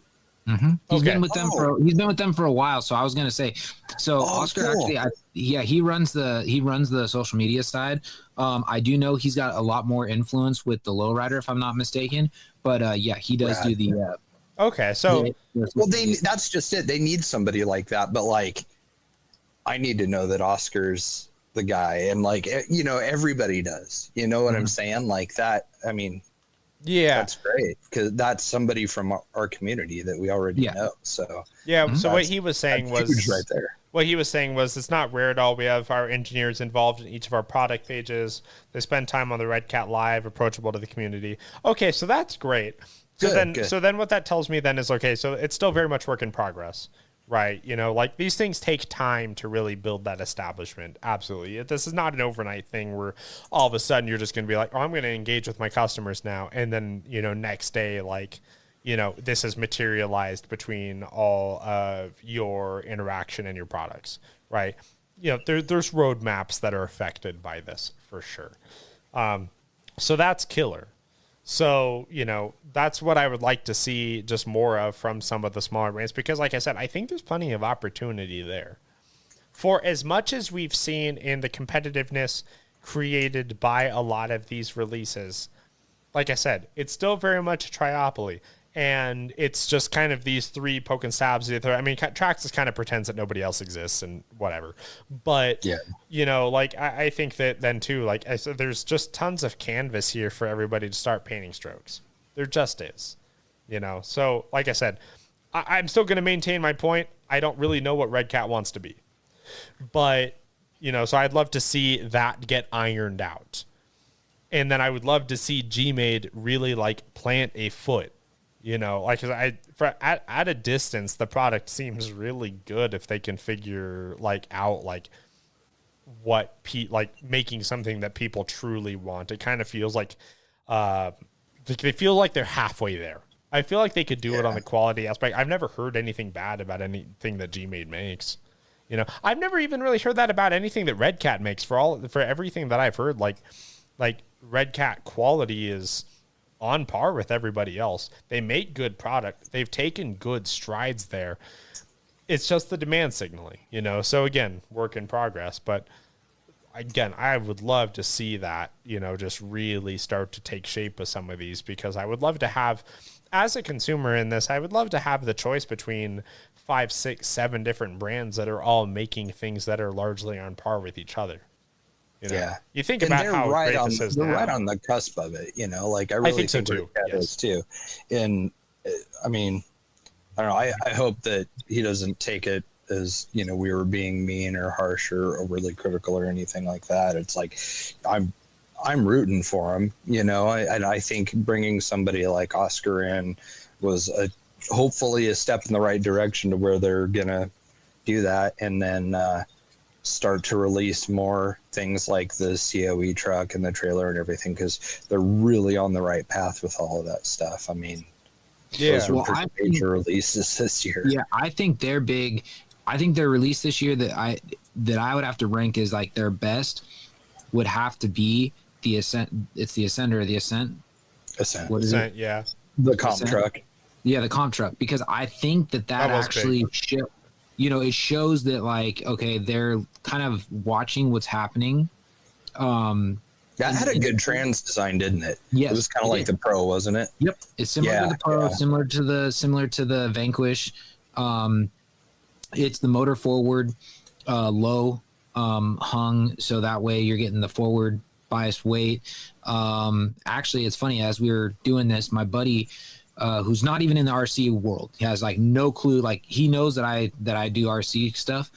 I guess he stumbled across a video, and it actually was a Red Cat. It was the Ascent, and it was going up this man-made like waterfall thing, and he's like, dude, this thing is so cool. And I'm like, yeah, you want to see like more? I'll put you down a rabbit hole, and then you'll be really mind blown. But like, that just shows you right there. They've already impressed somebody who knows nothing about the RC world. Yeah, they just see a vehicle doing something that they didn't even know was possible. I think the other thing that they need to start doing too is get more of their vehicles in the hands of aftermarket companies. You know, so there's that. Yeah. There's that. Get some product development going, because aftermarket is huge. Everybody wants upgrades. Yes. Well, I don't think people can gauge the size. Well, yeah, that's the tricky part. Yeah. But I mean, it's like what they're missing is like, they need somebody to believe in them the way that we believed in Element and started making parts for them. You know what I mean? Like, they need to do like what Element did with us. Well, actually, I think you almost need to do like what you did, like the old school, what I call like back to the grassroots foundation of like what these companies like. Okay, look at I'm gonna use Axial just because I'm really privy to what they did. So back in the day when I first got into scale crawling, so you got your out of the box, you know, crawler, your RTR, plastic links, plastic everything. Shocks were like, okay. Then you got the kit version, and it came with hop-up parts, but they were not aftermarket hop-up parts, so to say, like from another manufacturer. It was in-house hop-up parts. So you got the Axial aluminum links, you got the Axial better aluminum shocks, you got better. So I think they need to almost do the same thing. Like, you need to go say, hey, R&D, we need what we already come out with, but now make a nicer version that's in-house. So that way it's going to get people, you know, on that cusp of, hey, we're going to start upgrading this. This is what's available. With the Gen 8 somewhat, you know, with aluminum axle housings and stuff like that. I think they had done some of that when Jeff Johns was there. But, like, Traxxas does that in a big way, and their stuff's pretty expensive. The Axial aluminum stuff I always thought was pretty overpriced for what it was when you compared to like the Vanquish versions and stuff. I mean, like the pricing on a lot of that I think was comparable. It was just ticking boxes on hop-ups. Right. But like your own stuff is only going to go so far, because like there's going to be like the dude that wants Rock Pirate towers for the new Ascent. So it's like they need to be like, get an Ascent in IERC's hands, get one in Rock Pirate's hands, and start getting some of these aftermarket companies involved the way Element has. And some stuff maybe you don't do in-house. Like, let's say maybe you don't do frame rails in-house like Element does. You know, like how they stay away from that sort of thing. I think it sparks that conversation though. Like if they see, so like if an aftermarket, like, you know, okay, like I'm trying to think of Rock Pirates. Okay. If they see that people are buying the hop-ups for that from their own, they're like, okay, I can make something that they're going to buy. I think that's the other big jump or the big push, is because they're like nervous. They're like, well, wait a second. If they don't see people doing upgrades to that rig, they're probably going to be like, is it really worth it? But if they see, you know, and that's kind of like, that's what's happened with everything, you know, like with Axial, they had all their own, you know, name brand hop-ups. But if they see Vanquish came out with something, or like Hot Racing with the gears, you know, like anything like that, like if they see somebody else is coming out with, like, you know, like can fill that void and say, hey, look, buy our stuff too, because we're making parts, you know, maybe stronger and, you know, maybe a better price point. I think that's the other give and take with coming up with hop-ups. For sure. There's got to be some sort of push. And then unfortunately, the other thing is almost like brand ambassadors. You got to get people pimping it out. If people are not pimping it out, I mean, all it takes is one person. I mean, you see it with everything. That's why certain things, even in like the one-to-one automotive world, are like crazy right now, is because one person does it that's got a 150K following, and now they want to be just like that, so they want it. So it's like, but that has to be done in a semi-quality manner, though. Like, which, you know, I guess kind of goes without saying, but like, it does have to be from a quality source, right? Because I'm not gonna like, and I don't want anyone to take this the wrong way, but it's kind of like how I viewed you know, like companies like Rock Pirates, like Reefs, like these companies, they seem to like just blew up overnight. It's because I think they got it into the right hands at the right time with the right amount of following, and then people eat it up. You know, they see it and they're like, oh, this person's running it, or, oh, this person's doing this. And they're like, I want to be like that person. I want this. And then that's where it keeps going. It's just like in like the pro anything world, like, you know, when it comes to Supercross, football, basketball, soccer, whatever, they see them using that product, they're like, I want it. So if you have a product that works really well, but you're not marketing it, or you're not pushing it out into the right hands, an audience that, or a potential audience, is being missed. Yeah. You know, and we talk about influencer marketing and things like that. I mean, and that is like super true in RC. Like, just nothing moves without it. It just doesn't. Well, I do want to real quick catch up on chat real quick, because Oscar had just a couple more additions just to round out the Red Cat conversation, which was, so what he said was, a lot of our changes that have been made in the last few years is really due to the RC community. We truly want to be approachable, offering a firsthand experience in the hobby, making products that allow us to move on from the rebranding days. That truly has been the biggest challenge of the last few years as we've continued to grow. Then, you know, he said, you know, in response to you, Jay, like, no offense taken at all. We appreciate the feedback. It's what's going to help us overall. So, you know, kudos to you guys for sure. We're rooting for him. I mean, absolutely. I want to see him do it. Just even though I'm AE guy, it's like like I said, competition makes everybody good. Elevate their game. Competition's good. Absolutely. So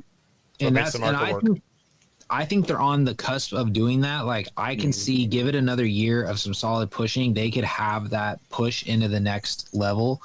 I just think that I keep slowly doing what they're doing, because a lot of people think that like something comes out and it's, you know, it's like so cliche, like, oh, it's just going to happen overnight. It never happens overnight. You have to, you know, you have to put in the work. You got to put in the, you know, in this case, you got to put it out in the right audience, so that way they see it and want to go with it. Stacking bricks. Yep. Sometimes it takes 13, 14 years. Yep. Also true. So, is there anything else in the chat, since I'm not paying attention to what's going on? No, we're good there. Chat's been kind of quiet. Yeah.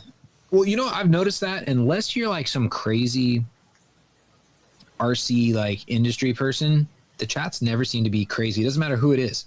Well, we are doing this at like 9:00 on a Wednesday. There's that too. But I mean, like, what's funny is, like, there's people like I every once in a while, because I try to do the whole pay it forward kind of thing. Like, I'll like check out, like I'll see like, oh, so and so's going live tonight, and I'm like, okay, cool. I'll pop in and just see what's going on. But if you look, there's like 13 people, 10 people, and you're like, okay, like 8 of them are like they're hardcore, like, yeah, like you could tell that they interact with them all the time or they follow them, and then like the other handful are like just there because like, hey, I saw that you were live, let's see what's going on. Okay, and I'm out.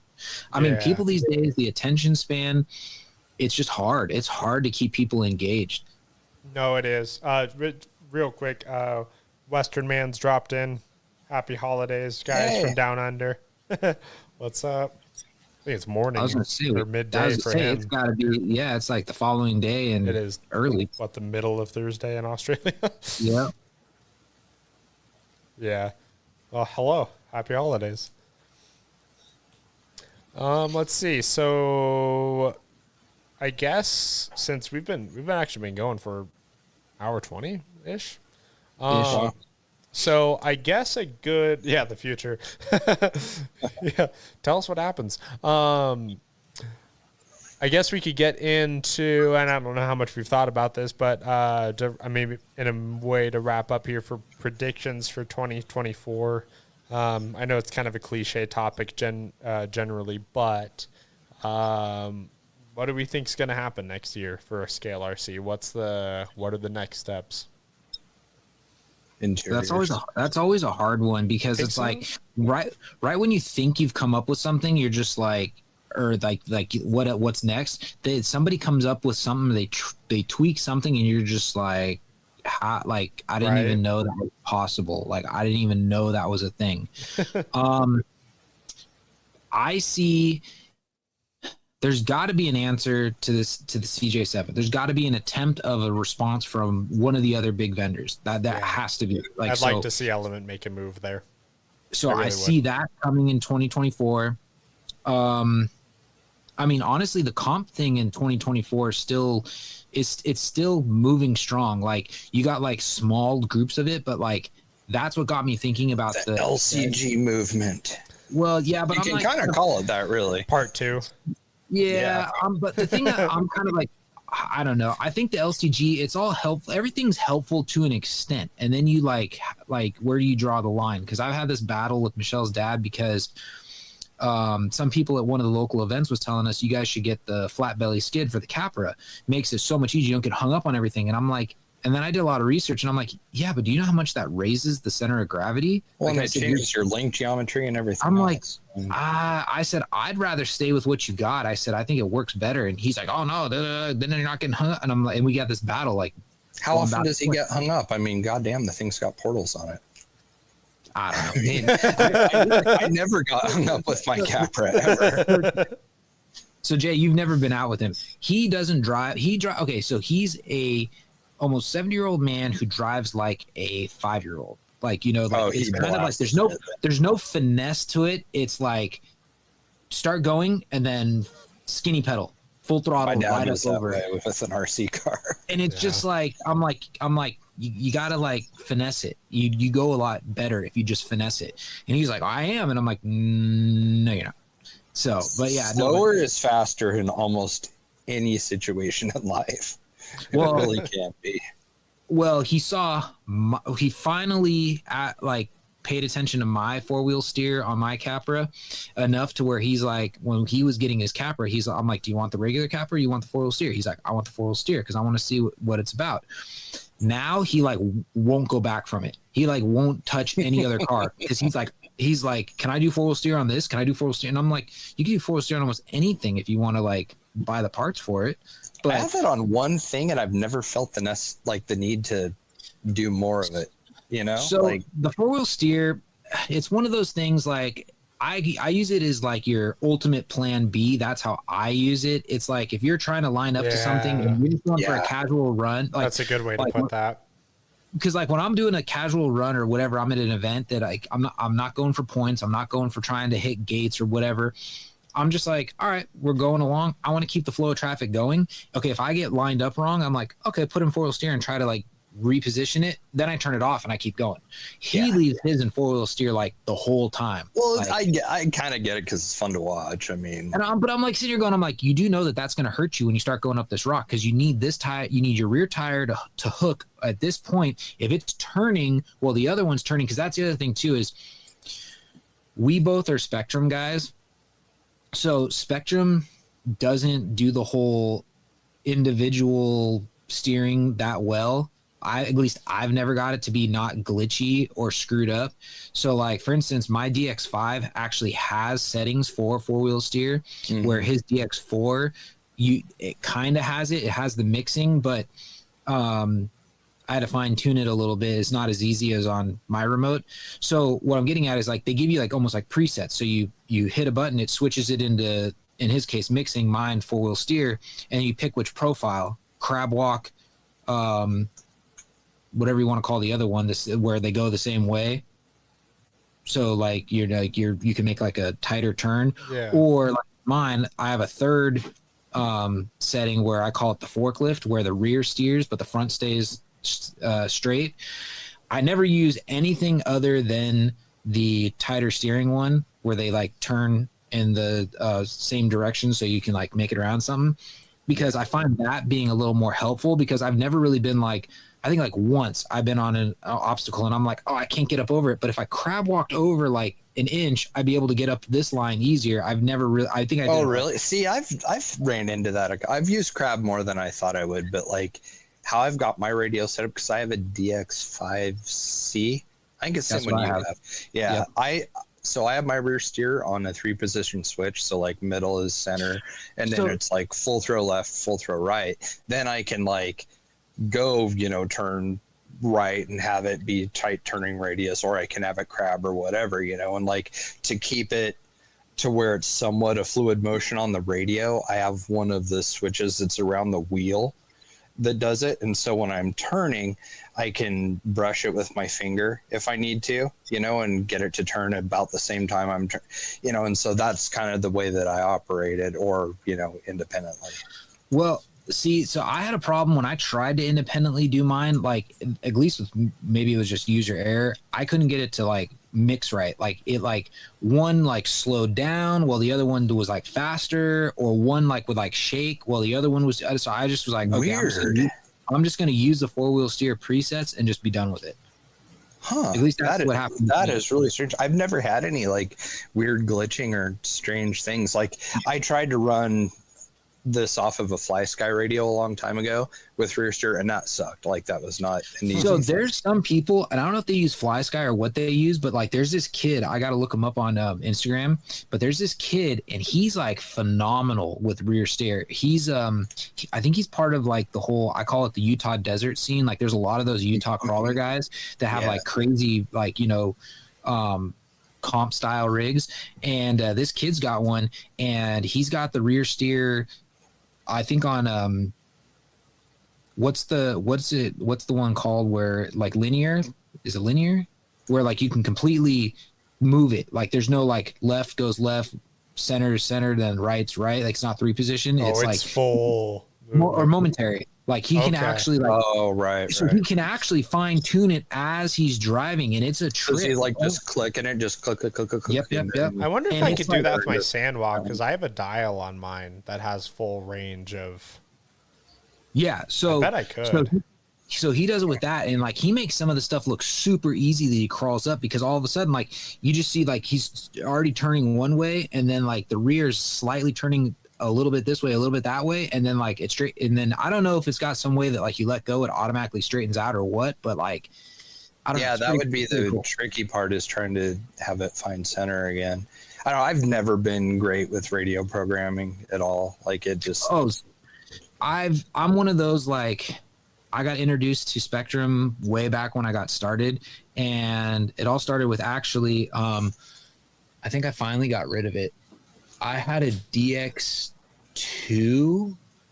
I think I had that also. 2 or 3. Had the screen on the side of it with the screen on the side of it, and it was like big and blocky, and it was folding antenna.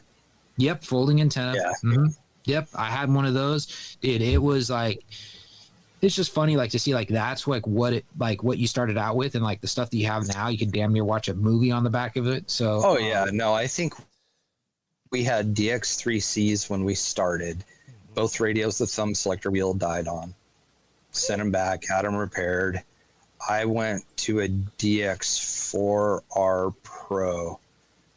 And then I think at that point, Travis had gone to San Juan, I want to say. I had a 3R. I had a 3R at some point after the 3Cs, which experienced the same failure. Because when I went to Vegas, I couldn't. Yeah, we did. We had this because we had the same radio 2 different times. Yeah, so then I eventually got a 3R. Okay. I went to go race in Vegas for Silver State, and I wasn't able to access my menu anymore because of the scroll wheel. So right after that, I bought my previous version of this, the M12, which I've had since.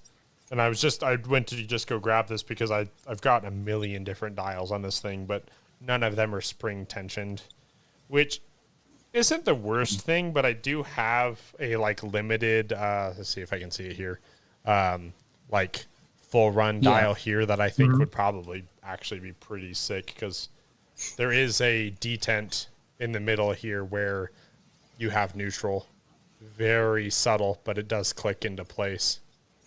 And I've never really used that on the racing application, so maybe I give that a go. That would be sick for rear steer. It really would, yeah. That would be really sick. Everything else I have is, this is Just waiting for it to like full 360. beep, having that like detent or whatever on it, like waiting for the beep to go back to center. That is difficult. God, I forgot how good this radio feels. I haven't held this thing for so long.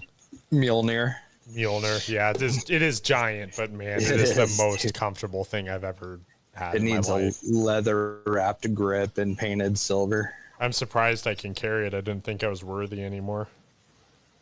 That thing was a trip to drive with. Like, it actually is like, well, nitro mains are always longer, but I remember doing a nitro main with Travis's car and radio, and oh my God, like you were feeling that radio by the end of the race. Like You were. It just kept getting heavier and heavier and Like, heavier. God, do you feel so in touch with it? That's the thing Yes. that it's just, You feel very, very connected to the car with that thing, which was wild. I can't. That thing sold me on good radios, but I don't do anything anymore that I need a really great radio to begin with. And Which is also fair. It's this easy for me to justify Spectrum with $30 receivers. Yeah, I couldn't in good conscience like truly recommend anybody spend the money on like an M12 or an M17 from San Juan for crawling. If you're racing, for crawling. If you have a good mix, great. Like if you need a racing radio anyways, fine. And like this thing is like held up to the crawling elements. Like I try and be nice to it. But I also understand like, there is a budget factor where you can kind of just get away with whatever works. And that's a big radio to set down on the trail too. It is, which we definitely experienced, especially when we were kind of out in the middle of nowhere trying to, shoot stuff. Yeah, on that rock, that side hill section there. Are you thinking up by wherever the hell we were, Elma or whatever it was? Yeah, what was that called? I don't even remember. A little bit up above Roslyn there, yeah. Yeah. Mm-hmm.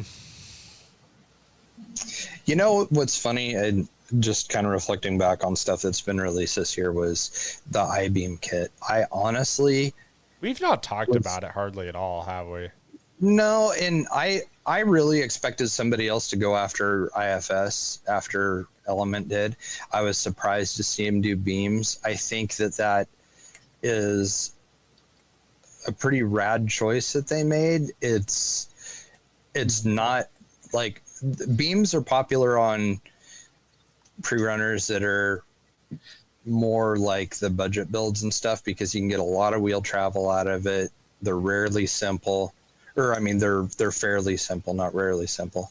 They're fairly simple, but it's not super slick, sexy IFS like what a trophy truck has or anything like that. And like, I expected to see something like Element's new Camberg setup from somebody else way before I figured I would ever see a kit with beams and trailing arms. And the fact that it came with trailing arms was sick too. Yeah, the only part that I have, or I guess you could say my biggest gripe with that whole release, I mean, it's very cool. I like it.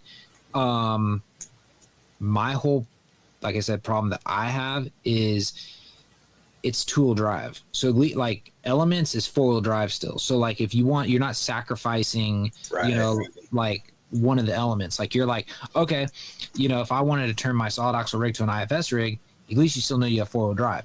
Whereas I think the beam kit is definitely like goes back to what I was saying. Like it's that weird niche. Like it's gonna be that person that's like, I've wanted this for so long because I'm gonna do a pre-runner Bronco or a pre-runner F100, and I'm gonna and I'm gonna make something that just like hauls ass through the sand, or like I'm gonna take it off road, and that's like all I'm gonna do. I'm gonna just find whoops and just do that. Like I think that's where that will shine. As far as like, because like you're eliminating, you're taking a four-wheel drive rig and you're turning it to two-wheel drive, which is kind of funny because like in the one-to-one world, typically people will buy a two-wheel drive rig and turn it into a four-wheel drive. I do wonder how those have sold. I mean, I see them used in weird applications, like stuff that you're just like. Somebody commented the other day, like, "Oh, I want to put one on a Bushido." I'm like, what? Have you seen a decent amount of them, Adam? I've seen a handful. Okay. So there's a I think there were 2 or 3 local guys. I call them local. They're up in the Sacramento area, but they've done it. And then there was a couple other people. Like I've seen them just randomly pop up like on Facebook in certain like groups. They just like, I'm doing this with this rig. I've always wanted to do this. And, but then that was one of the things that one of the guys said. He goes, I really like it. It came out really cool. I just wish it was four-wheel drive. Right. Yeah. So, but I mean, that's a lot of moving parts to make four-wheel drive work. Oh my God, dude. Could you imagine, like, you would almost have to have dual. That's a lot of failure opportunity. You would almost have to have like either dual CVs or dual universals. I don't think you could get away with doing cups and dog bones with that much travel and angle, because I mean that thing has ridiculous travel. Even then, I don't think it would be that great. Yeah.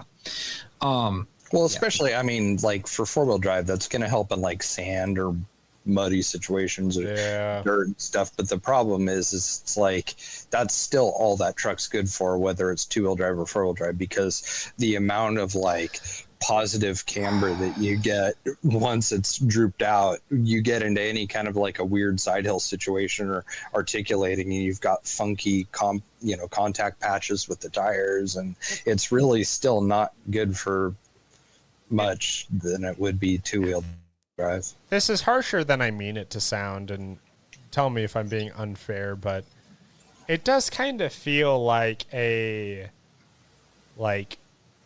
it's something made for shelf queens, isn't it?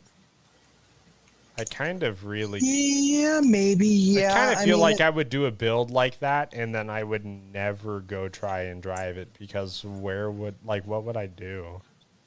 Well, I guess kind of have that same situation with the pre-runner that we made, the Robbie Gordon one.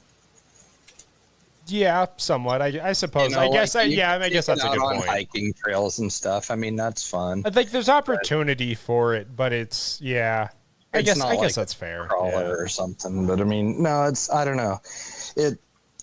It's a neat novelty thing. It's too bad that they don't have better bodies to help support the sales of that, because you see guys putting it on, Traxxas Bronco bodies on SCX 10s that have the I-beam kit. Like, it's just kind of, I don't know. You see a lot of really strange applications, and you see that with everything, though. I mean, there was a guy who wanted to make his Bushido IFS also.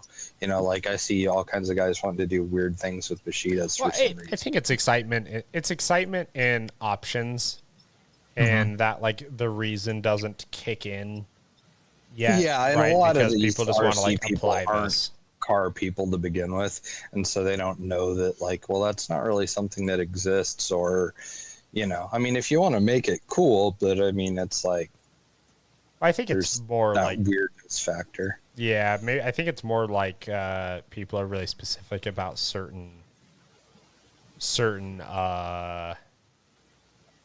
like certain subsets of cars. Like people always have a lot to say about Jeeps. Yeah. But they don't, right? You know, like we've talked about that a bunch, but they don't necessarily know like where I-beams should stop. Right, exactly. What so good way put by Western Man here is a scale version of a slash dual drive, but way better looking. Yeah. Fair. Yeah.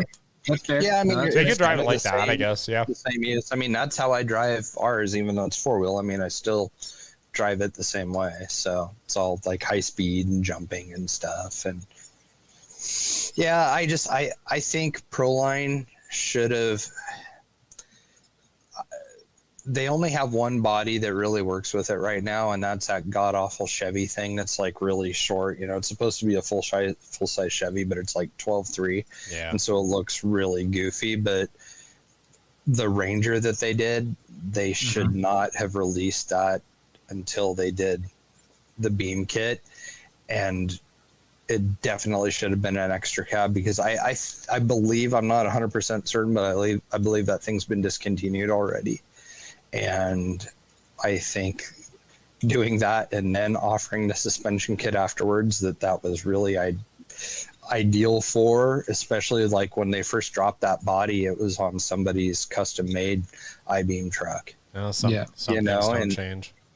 Yeah, and it's just a strange move. But I mean, if they need to make some more bodies that can work with that kit, I think in order for it to do well, because the diehard guys are gonna like want it but not do it because of lack of like fenders and stuff. You'll see guys like make things and like put slash fenders, you know, cut up off of a short course body and put them on a regular crawler body. But I mean, I don't know. I almost feel like they kind of shot themselves in the foot way early on by not having, you know, being a body company and not really having anything cool that works with it. I mean, a great truck body that would work with that is the Nightwalker body, you know, the Tacoma one that has the big flared fenders and stuff. I mean, that's perfect, but like, of course, the body company doesn't really make anything like that. I feel like the whole thing was almost too early. Like, it's a cool release, and like I said, it's all signaling in the right direction, but it really came out without any real support or basis. No one saw that coming. No, that was wild. Which is cool, but also, yeah, did we jump the shark a bit early? You know, maybe. I would have dropped a rad body first. Definitely not that Chevy one, but it's Proline. I would have waited on the Ranger. It's kind of their customer base is sort of like the guys that don't care if it's a full size and it's only 12.3. Like that's kind of who they cater to, you know, like the guys that'll put high racks on every single, you know, whatever rig, no matter what it is. Like that's kind of like their crowd, you know, and so it's too bad that they don't have something to support it, but. Yeah, I don't know. I don't want to see it go away. I think there's a lot of awesome possibilities, but I mean, I just feel like that was them dropping the ball in a huge fashion by not having a good body to go with it. Drop the body, then drop the I-beam kit. Yeah, my whole thing is like, I don't know. I've always, and maybe I'm just naive, but I've always put I-beams with Fords. Like that's always been like the more common, because that's just, you know, that was a factory vehicle platform that had, you know, I-beams. So it's like for them to release the Chevy, I was just kind of like, it's a little weird, because I just like, to me, I picture.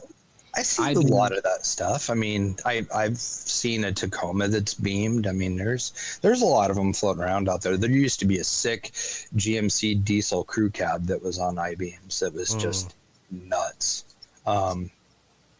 Dirt Alliance, I think, was way back in the day. It was blue.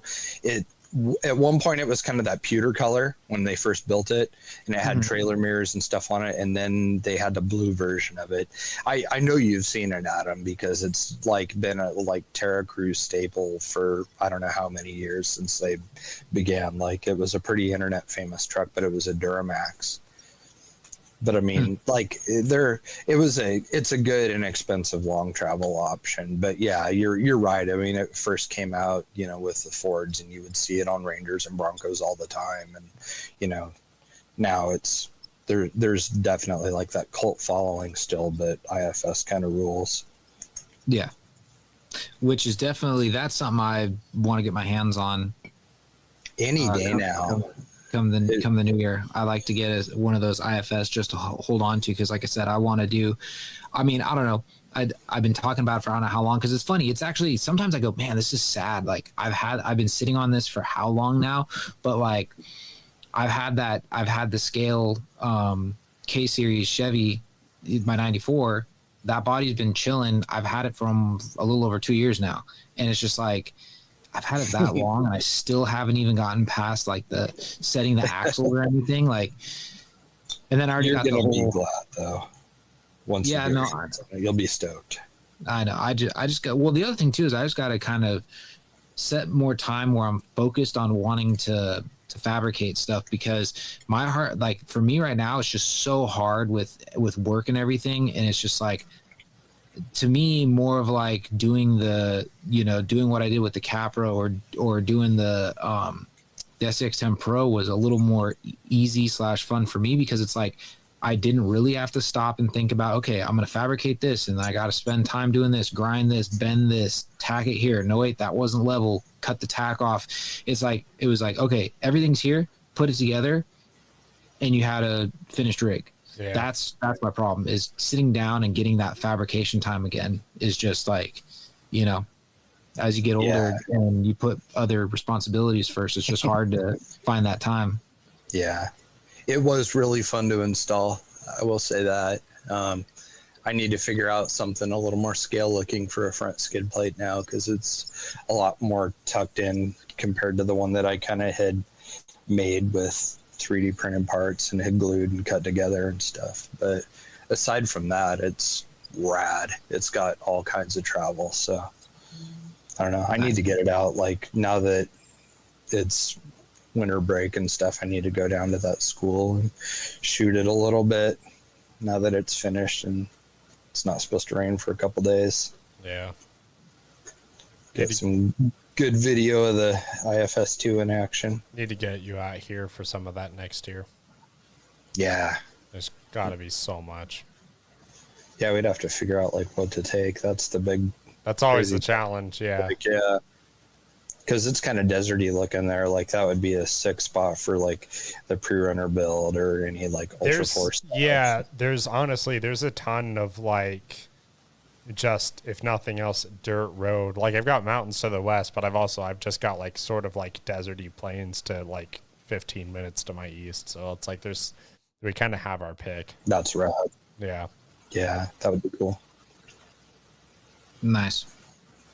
I know we got off like a crazy side tangent. Did we ever kind of like finish up what we thought was predictions for 2024? Don't think so. I don't think we did. I had said interiors, so I did. You did, yeah. You did say interiors, yeah. Because like I guess that tangent all started with I know exactly where it went from. I was talking about how comps are still becoming pretty like at least like I said in my area pretty prevalent to like what's going on, and now even like the 124th / 118th scale stuff is taking off again. So there's a couple hobby shops up in the Sacramento area that put on 124th comps, and they draw like 20-25 people at a time, and you're like, man, that's wild.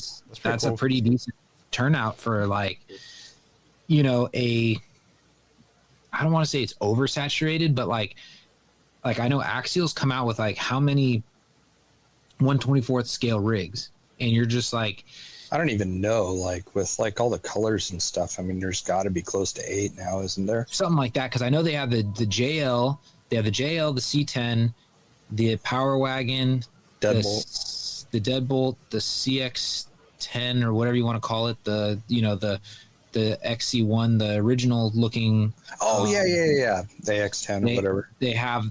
Did they come out with the Gladiator one, or am I tripping?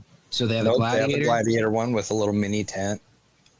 They have the Betty one. I have one of those. Jesus, they have a lot of. I mean, like they came out with a lot of these rigs, and it's like it's kind of just crazy that like that's like it's like a small like weird niche, but like I'm talking to this like local guy who I'm gonna hook his son up with a servo, and he's like, yeah, we actually got out of the 1/10 because it was getting too pricey for like what we were doing and like getting everything. Like now we have like 6 rigs for the price of 2, 3, 1/10 scale. And he goes, and my son loves it when we go to the local events and we do this and we do that. So I haven't seen anything cheap for 1/24. Everything's been like as much as it's 10th scale So practically. that's like a whole nother. See, that's why I started doing all that research on the stuff, because there's like 2 ends of the spectrum when it comes to the 1/24 stuff. Like you can go, I mean, like even like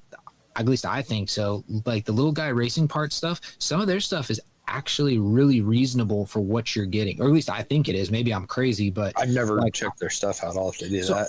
Yeah, I was on their website last night looking at wheels, and they're also, I mean, I'm sure there's a Chinese manufacturer that does it too, but they're like one of the first ones that I found doing all this research that actually has brass wheels and they actually look good. Like they don't look like a chunk of brass that they just try to make a wheel.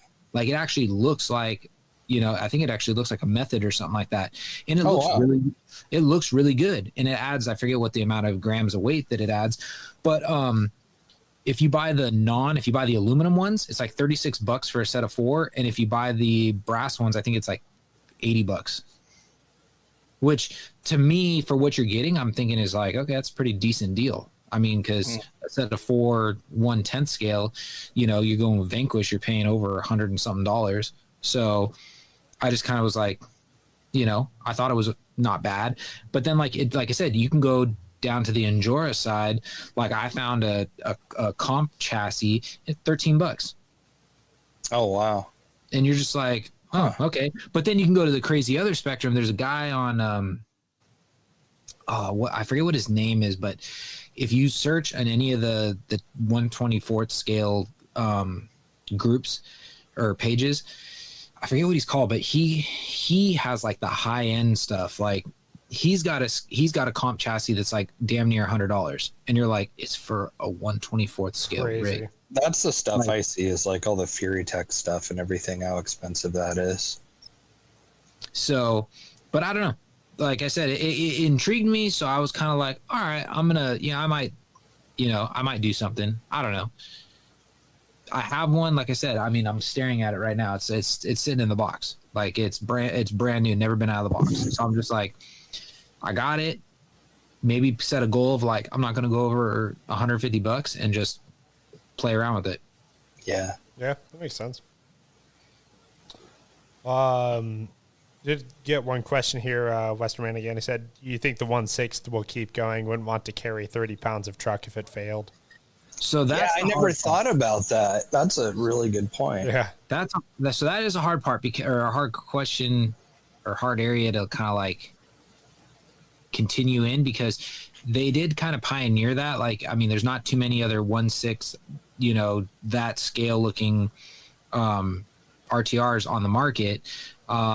And it is a heavy rig. I mean, and even do like what I did with mine and put a hard body on it, and then it's even heavier than what the stock rig weighs. And I've had mine, I forget what happened. I carried mine for some reason. Broke the body, did something. I don't know. I can't remember. But yeah, it's a lot of weight you got to carry. Even though we're just carrying it to like to the show and shine area, like it's a lot of weight to carry. I never even considered it breaking. It just never even entered my mind at all. Well, that's okay. Funny. So I've had batteries die on that thing, and not have enough to get back to the truck.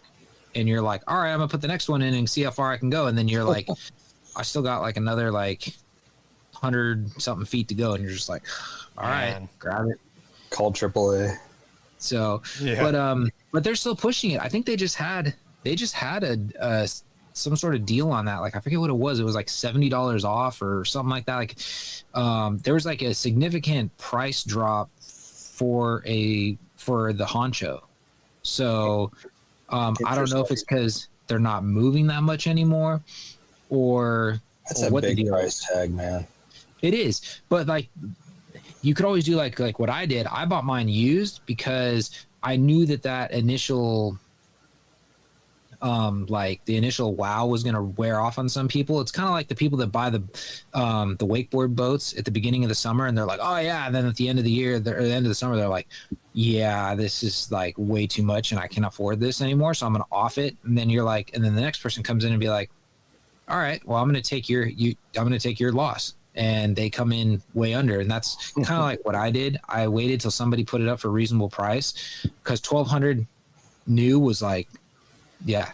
And then so getting mine for 700 was like, yeah, that's a score. Yeah. So I wonder when we'll start seeing like Vanquish wheels or axle housings, if ever. So I don't know if they ever will, to be honest, because I think I asked Dan Wilson that, and I think what Dan said the problem is, he said the amount of aluminum that they have to use for that, for the price point, he goes, they just don't think they'll push anything, because they did go down that route with the Yeti XL, and that was right.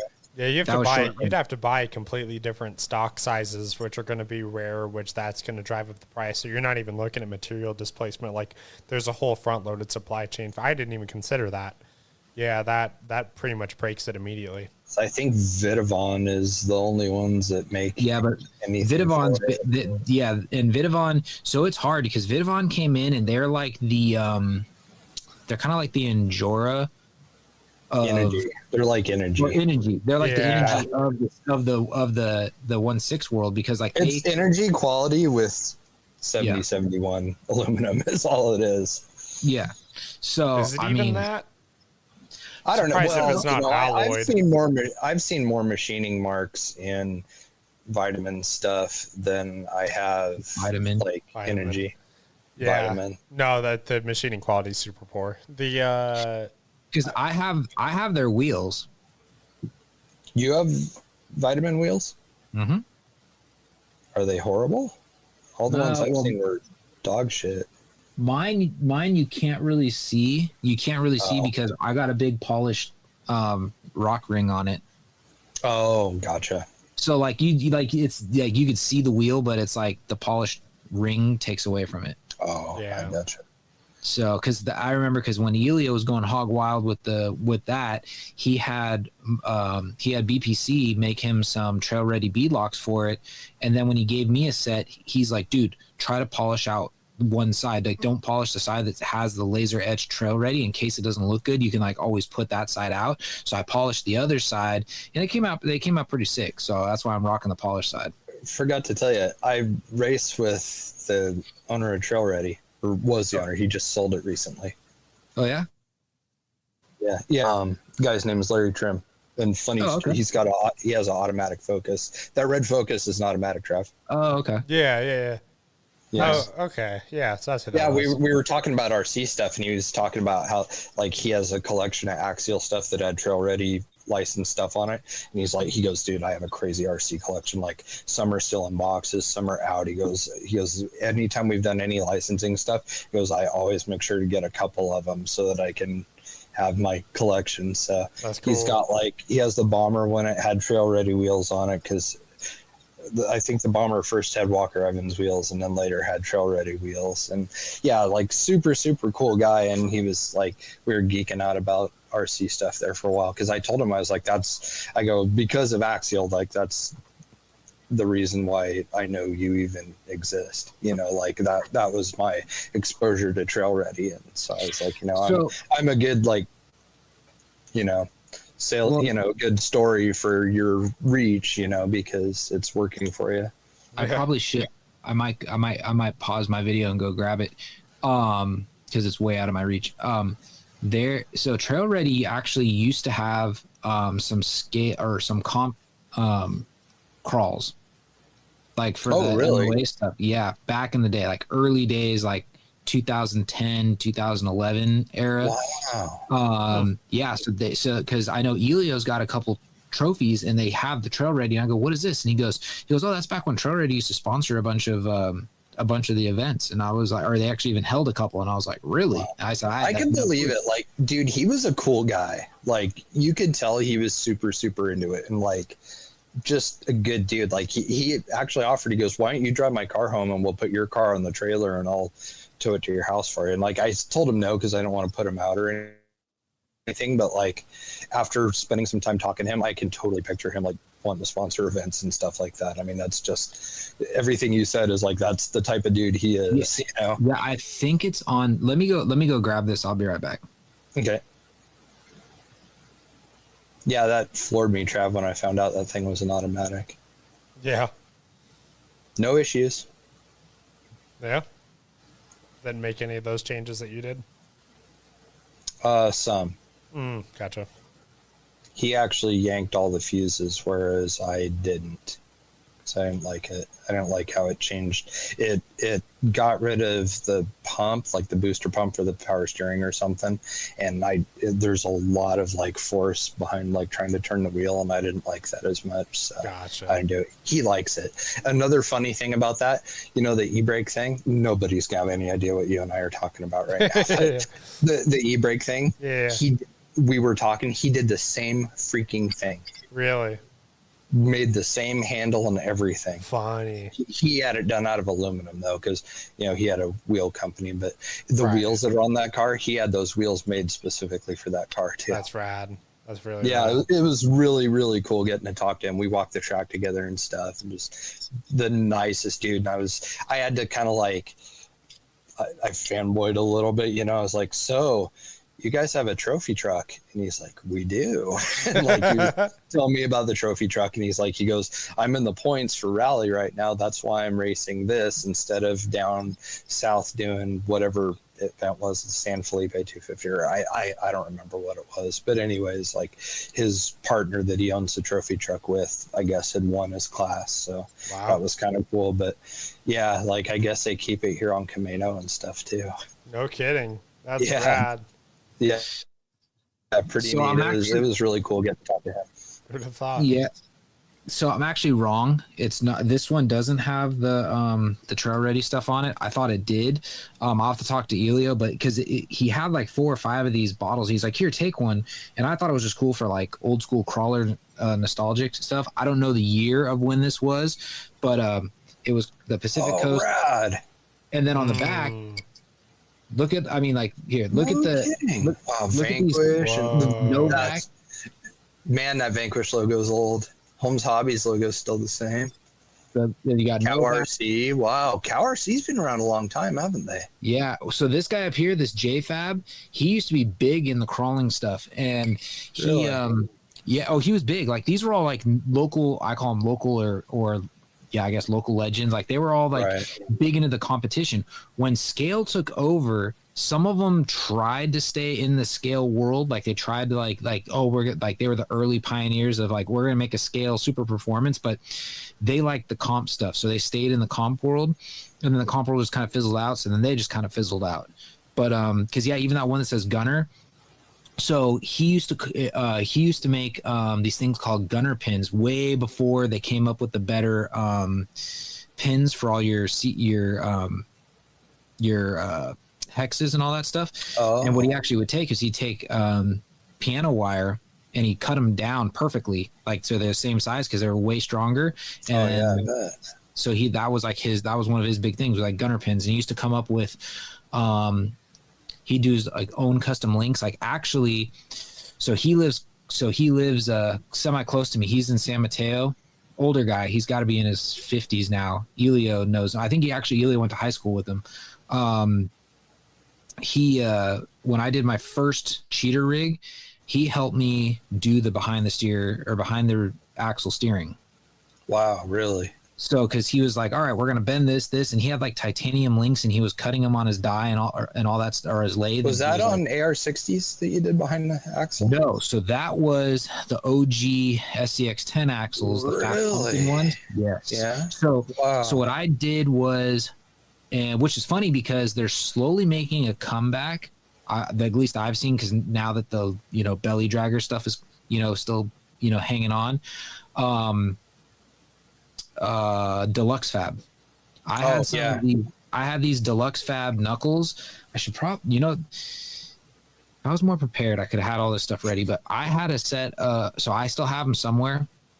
They're and they have the Deluxe knuckles on them, and they're like, you could tell that they're definitely like performance driven because they do not look scale at all. They got carbon fiber. They got carbon fiber ears, and you could like pick when you were ordering them. Like, are you going to do standard steering, or are you going to do behind the? Or these ones, I got just the one direction because you can actually unbolt them and flip them around. So if you want a normal steering or whatever, so I went with that. And then they were actually like clockable, so like you were able to like easily clock everything. So like you can have way more camber. And, like, I mean, the stuff, like it was a trip. And like also when I remember when I ordered them, you could either do like all brass, or you could do half brass, half Delrin, half this. So you could totally tune the aluminum. So you can totally tune like how you wanted to do everything. And so I had that. He helped me design the behind the axle. We got it all dialed in. I had like all the crazy bent links on that thing. Like that was like kind of like pioneer, belly dragger days. And it was just a trip to see somebody like at that time, because I think I went there around like 2013, and he helped me do all that back then. So it was a trip. But anyways, some of those names on there, they're like, I remember them from the early days. That's wild. Now I don't even know if they do any RC shit, period. Yeah. So wow, that's crazy. I forget sometimes how long you've been doing this.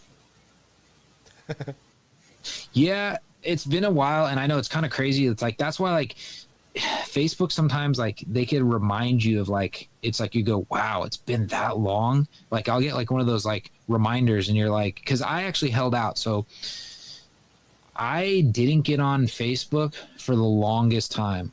It really wasn't until probably 2016. Yeah, about 2016-ish, beginning of 2016, end of 2015, when I got on with CKRC. Because they were giving me a hard time, because they're like, you can't even promote anything, you can't do this because you're not even on Facebook. And it's like, I'm like, I don't want to be on Facebook. I said, I'm a forum guy. I love RC Crawler, and I'm this, that, and the other. And it was like, so I'm sure I would have had even more memory shit if I would have got on earlier. But so even some of the stuff I see now, like it'll say, this was 5 years ago, and you're looking at it, you're going, that was 5 years ago. Like, you're like, and then like some of it, you're like, that was 7 years ago. You're like, I feel like that was like yesterday. So it's crazy to see just watching the evolution of stuff, and just watching how the stuff has changed. Like it's truly mind blowing. Genuinely. Which is a good way to circle back to what we were talking about too, with the direction we think it's all going. Well, that's the other thing that might be actually pretty more common now too. Is one, I'm still interested. I'm still kind of like, I want to see how that CJ7, how that transmission and everything is, because that might be like the new standard. Like that might be the new, or maybe the vision for 2024 is companies coming out with a more like functional, low sprung, I don't know what you want to call it, low like center of gravity LCG transmission setup, like the forward with the low weight, but it's compact or low enough that you can actually run a more full interior without having a bell housing coming up through it. So getting away from this, like, Axial's done it now. That's honestly probably a pretty safe prediction. I think a lot of them start to move this way, just across the board. Yeah, because it opens up for such a better interior too. I mean, just it does, because like I said, tangible performance benefits too. Oh yeah, there's that, and it's full scale. Yeah. I think like so like honestly like the 3-gear transmission, that's like a staple in like the industry in itself. Star City in general, yeah. It just works.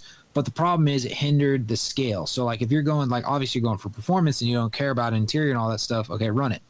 Then when they came out with the 10-2 transmission, the actual kit one, that one was kind of like moving in the right direction because you still had good gear ratios and the crawlability was still there. They lost it a little bit with the 10-3, but then again, that's because they were banking on the portals to pick up all their gearing. Yeah. So you could tune the gears in the axle, you could tune the gears at the portal boxes, and that would give you that would make up for the lack of gearing in the transmission. But it looks like the CJ7, and definitely after what they did with the Pro, you can get that gearing back in the transmission. So I'm wondering if that's got the Pro style transmission or if it's a whole entirely different transmission. I didn't look at it close enough, honestly. That's what I'm saying. I didn't look at it close enough either, so I have no idea. You really need to buy one of those. I think you need, somebody needs one that I can talk to. I want to know things about it. We'll see. Like I said, I have to get rid of some other rigs, and like that's been the hard part too. Is it's like I'm trying to take what I already have and like almost like reinvest it. So it's like if I got rigs that I'm not using, it's like okay, let them go to somebody who's going to use them and enjoy them. Take that money, get something new, and just like keep it going because it's hard to keep buying more and then just letting it sit up on the shelf and you're never going to touch it. I mean, I do have my nostalgic builds that I'm not going to ever get rid of. Right. But I got like a handful of stuff that I'm just like, they're sitting there. I'm not doing anything with them. Yeah. Yeah, we have some of that. So, well, should we call it, fellas? I was to say we're already over the 2-hour mark. That's pretty. We are, yeah. That was a good episode. We had a lot to talk about, though. That was good. Yeah, no, I think we can wrap up. Yeah, thanks to everybody who stuck with us through the whole time. Yeah, thanks. I know. Yeah, I'm sure we rambled and kind of annoying at some points, but no, this was fun. So yeah, and then obviously this will be uploaded for anybody who couldn't make it. So episode 120. So thank you everybody for joining us, and probably our most put together annual holiday special left yet. So happy holidays, everybody. This is our gift to you is no rescheduling. Well, the funny thing is too, like I always tell myself, like I'm like, you know what, we're doing the holiday one. I'm gonna get more in the holiday cheer. I'm gonna put up lights. I'm gonna get like a Santa hat, and then like it's the day of, and I'm like, I didn't get any of that, and I do not feel like fighting the crowds to go get any of that, and I'm not doing it. So I feel like that a lot. I'll have like an idea, and then I'm just like, you know what, that's just a lot of work. Sounds like a lot of work. Yeah. So I was just like, all right, never mind. But yeah, so no, it's always fun to do. And then I'll just put one little, just because I know it's coming up for us, one shameless little plug. We have the Scale Challenge West event number 6 at Folsom at July 13th. I should know the date better than this, but I think it's the 13th. I believe that's a Saturday. It's not the 13th. It's the 11th. I don't know. It's that weekend. Yeah, it's a Saturday. Yeah. We should guilt trip you into covering it and doing like pictures and video and stuff. No, I could. I mean, I'm going to be there. I'm going to be there. I'm going to be running the rig. So, that'd be great. So, but yeah, cool. So anybody who's local or semi-local, I mean, like I said, it was pretty impressive at the last one to see that we had somebody from the Oregon coast and we had Rock Pirates from SoCal there. And it's not like it's like a big event. It's like, it's not like a super big event, but it's big enough in Northern California that it's gaining traction. So what Elia's doing is pretty cool. And I'm glad to be like, no one else is really doing, I'm glad to be like a little part of that. So, dude, the other thing promote too is as much as you guys want, man. I mean, spam the page with pictures, whatever you guys want to do. The other thing too is because I think I mentioned this or we've briefly talked about this in another episode, and maybe we could pick back up on a future episode. But one of our listeners, I want to say, is it Kevin Good? Oh, Kenny Good? Yeah. Yeah. Yeah. He sent me or sent us. I responded to it. He was on Horizon's event tab on their website, and they confirmed not only Axial Fest West, but Proline by the Fire for 2024. Oh, Really? Yep. great. Whoa. Okay. So Good. yeah, I think I forgot to send that to you guys. I sent it to a couple other guys because there were some people that were on the fence. Fantastic news. But yeah, so I mean, they say it's happening. They have the dates and it says 2024. So, Wow. but Well, thank you, Kenny. We still need to get Kenny on here too. yeah, so Good way to kick off next year, probably. Yeah. Yep. Yeah. Good idea. Brad. anywho, that's about it for event wise. Awesome. No, I like it. Yeah, and it all spreads just awareness of it anyways. The more that people know what's going on and stuff, and the more inclined they are to probably attend themselves. Yep. So, I don't want to see events die out. I really don't, especially big ones. Yeah. I know it's a lot of work, but man, that's not something I want to see go away. Go to some, keep them around. Yep. Yeah, that's right, Jay. I want to see you out of Badlands. Keep that event going. That is the last event I would ever go to, just because everything I've ever seen is rain and mud and cars stuck in the parking lot. I'm just, dude, no. I can get soaking wet and stuck somewhere here. So I don't need reasons to not go to Indiana. It's yeah, exactly. I'm good. I'm not ever going. I don't feel like ever driving farther east than here for any reason whatsoever. I'm good. Yeah. No kidding. Cool. All right. Well, But sounds good. All right, guys. We'll call it there. all right, everybody. Have a happy holidays, happy New Year's, and we'll see you in 2024. See you, everybody. See ya.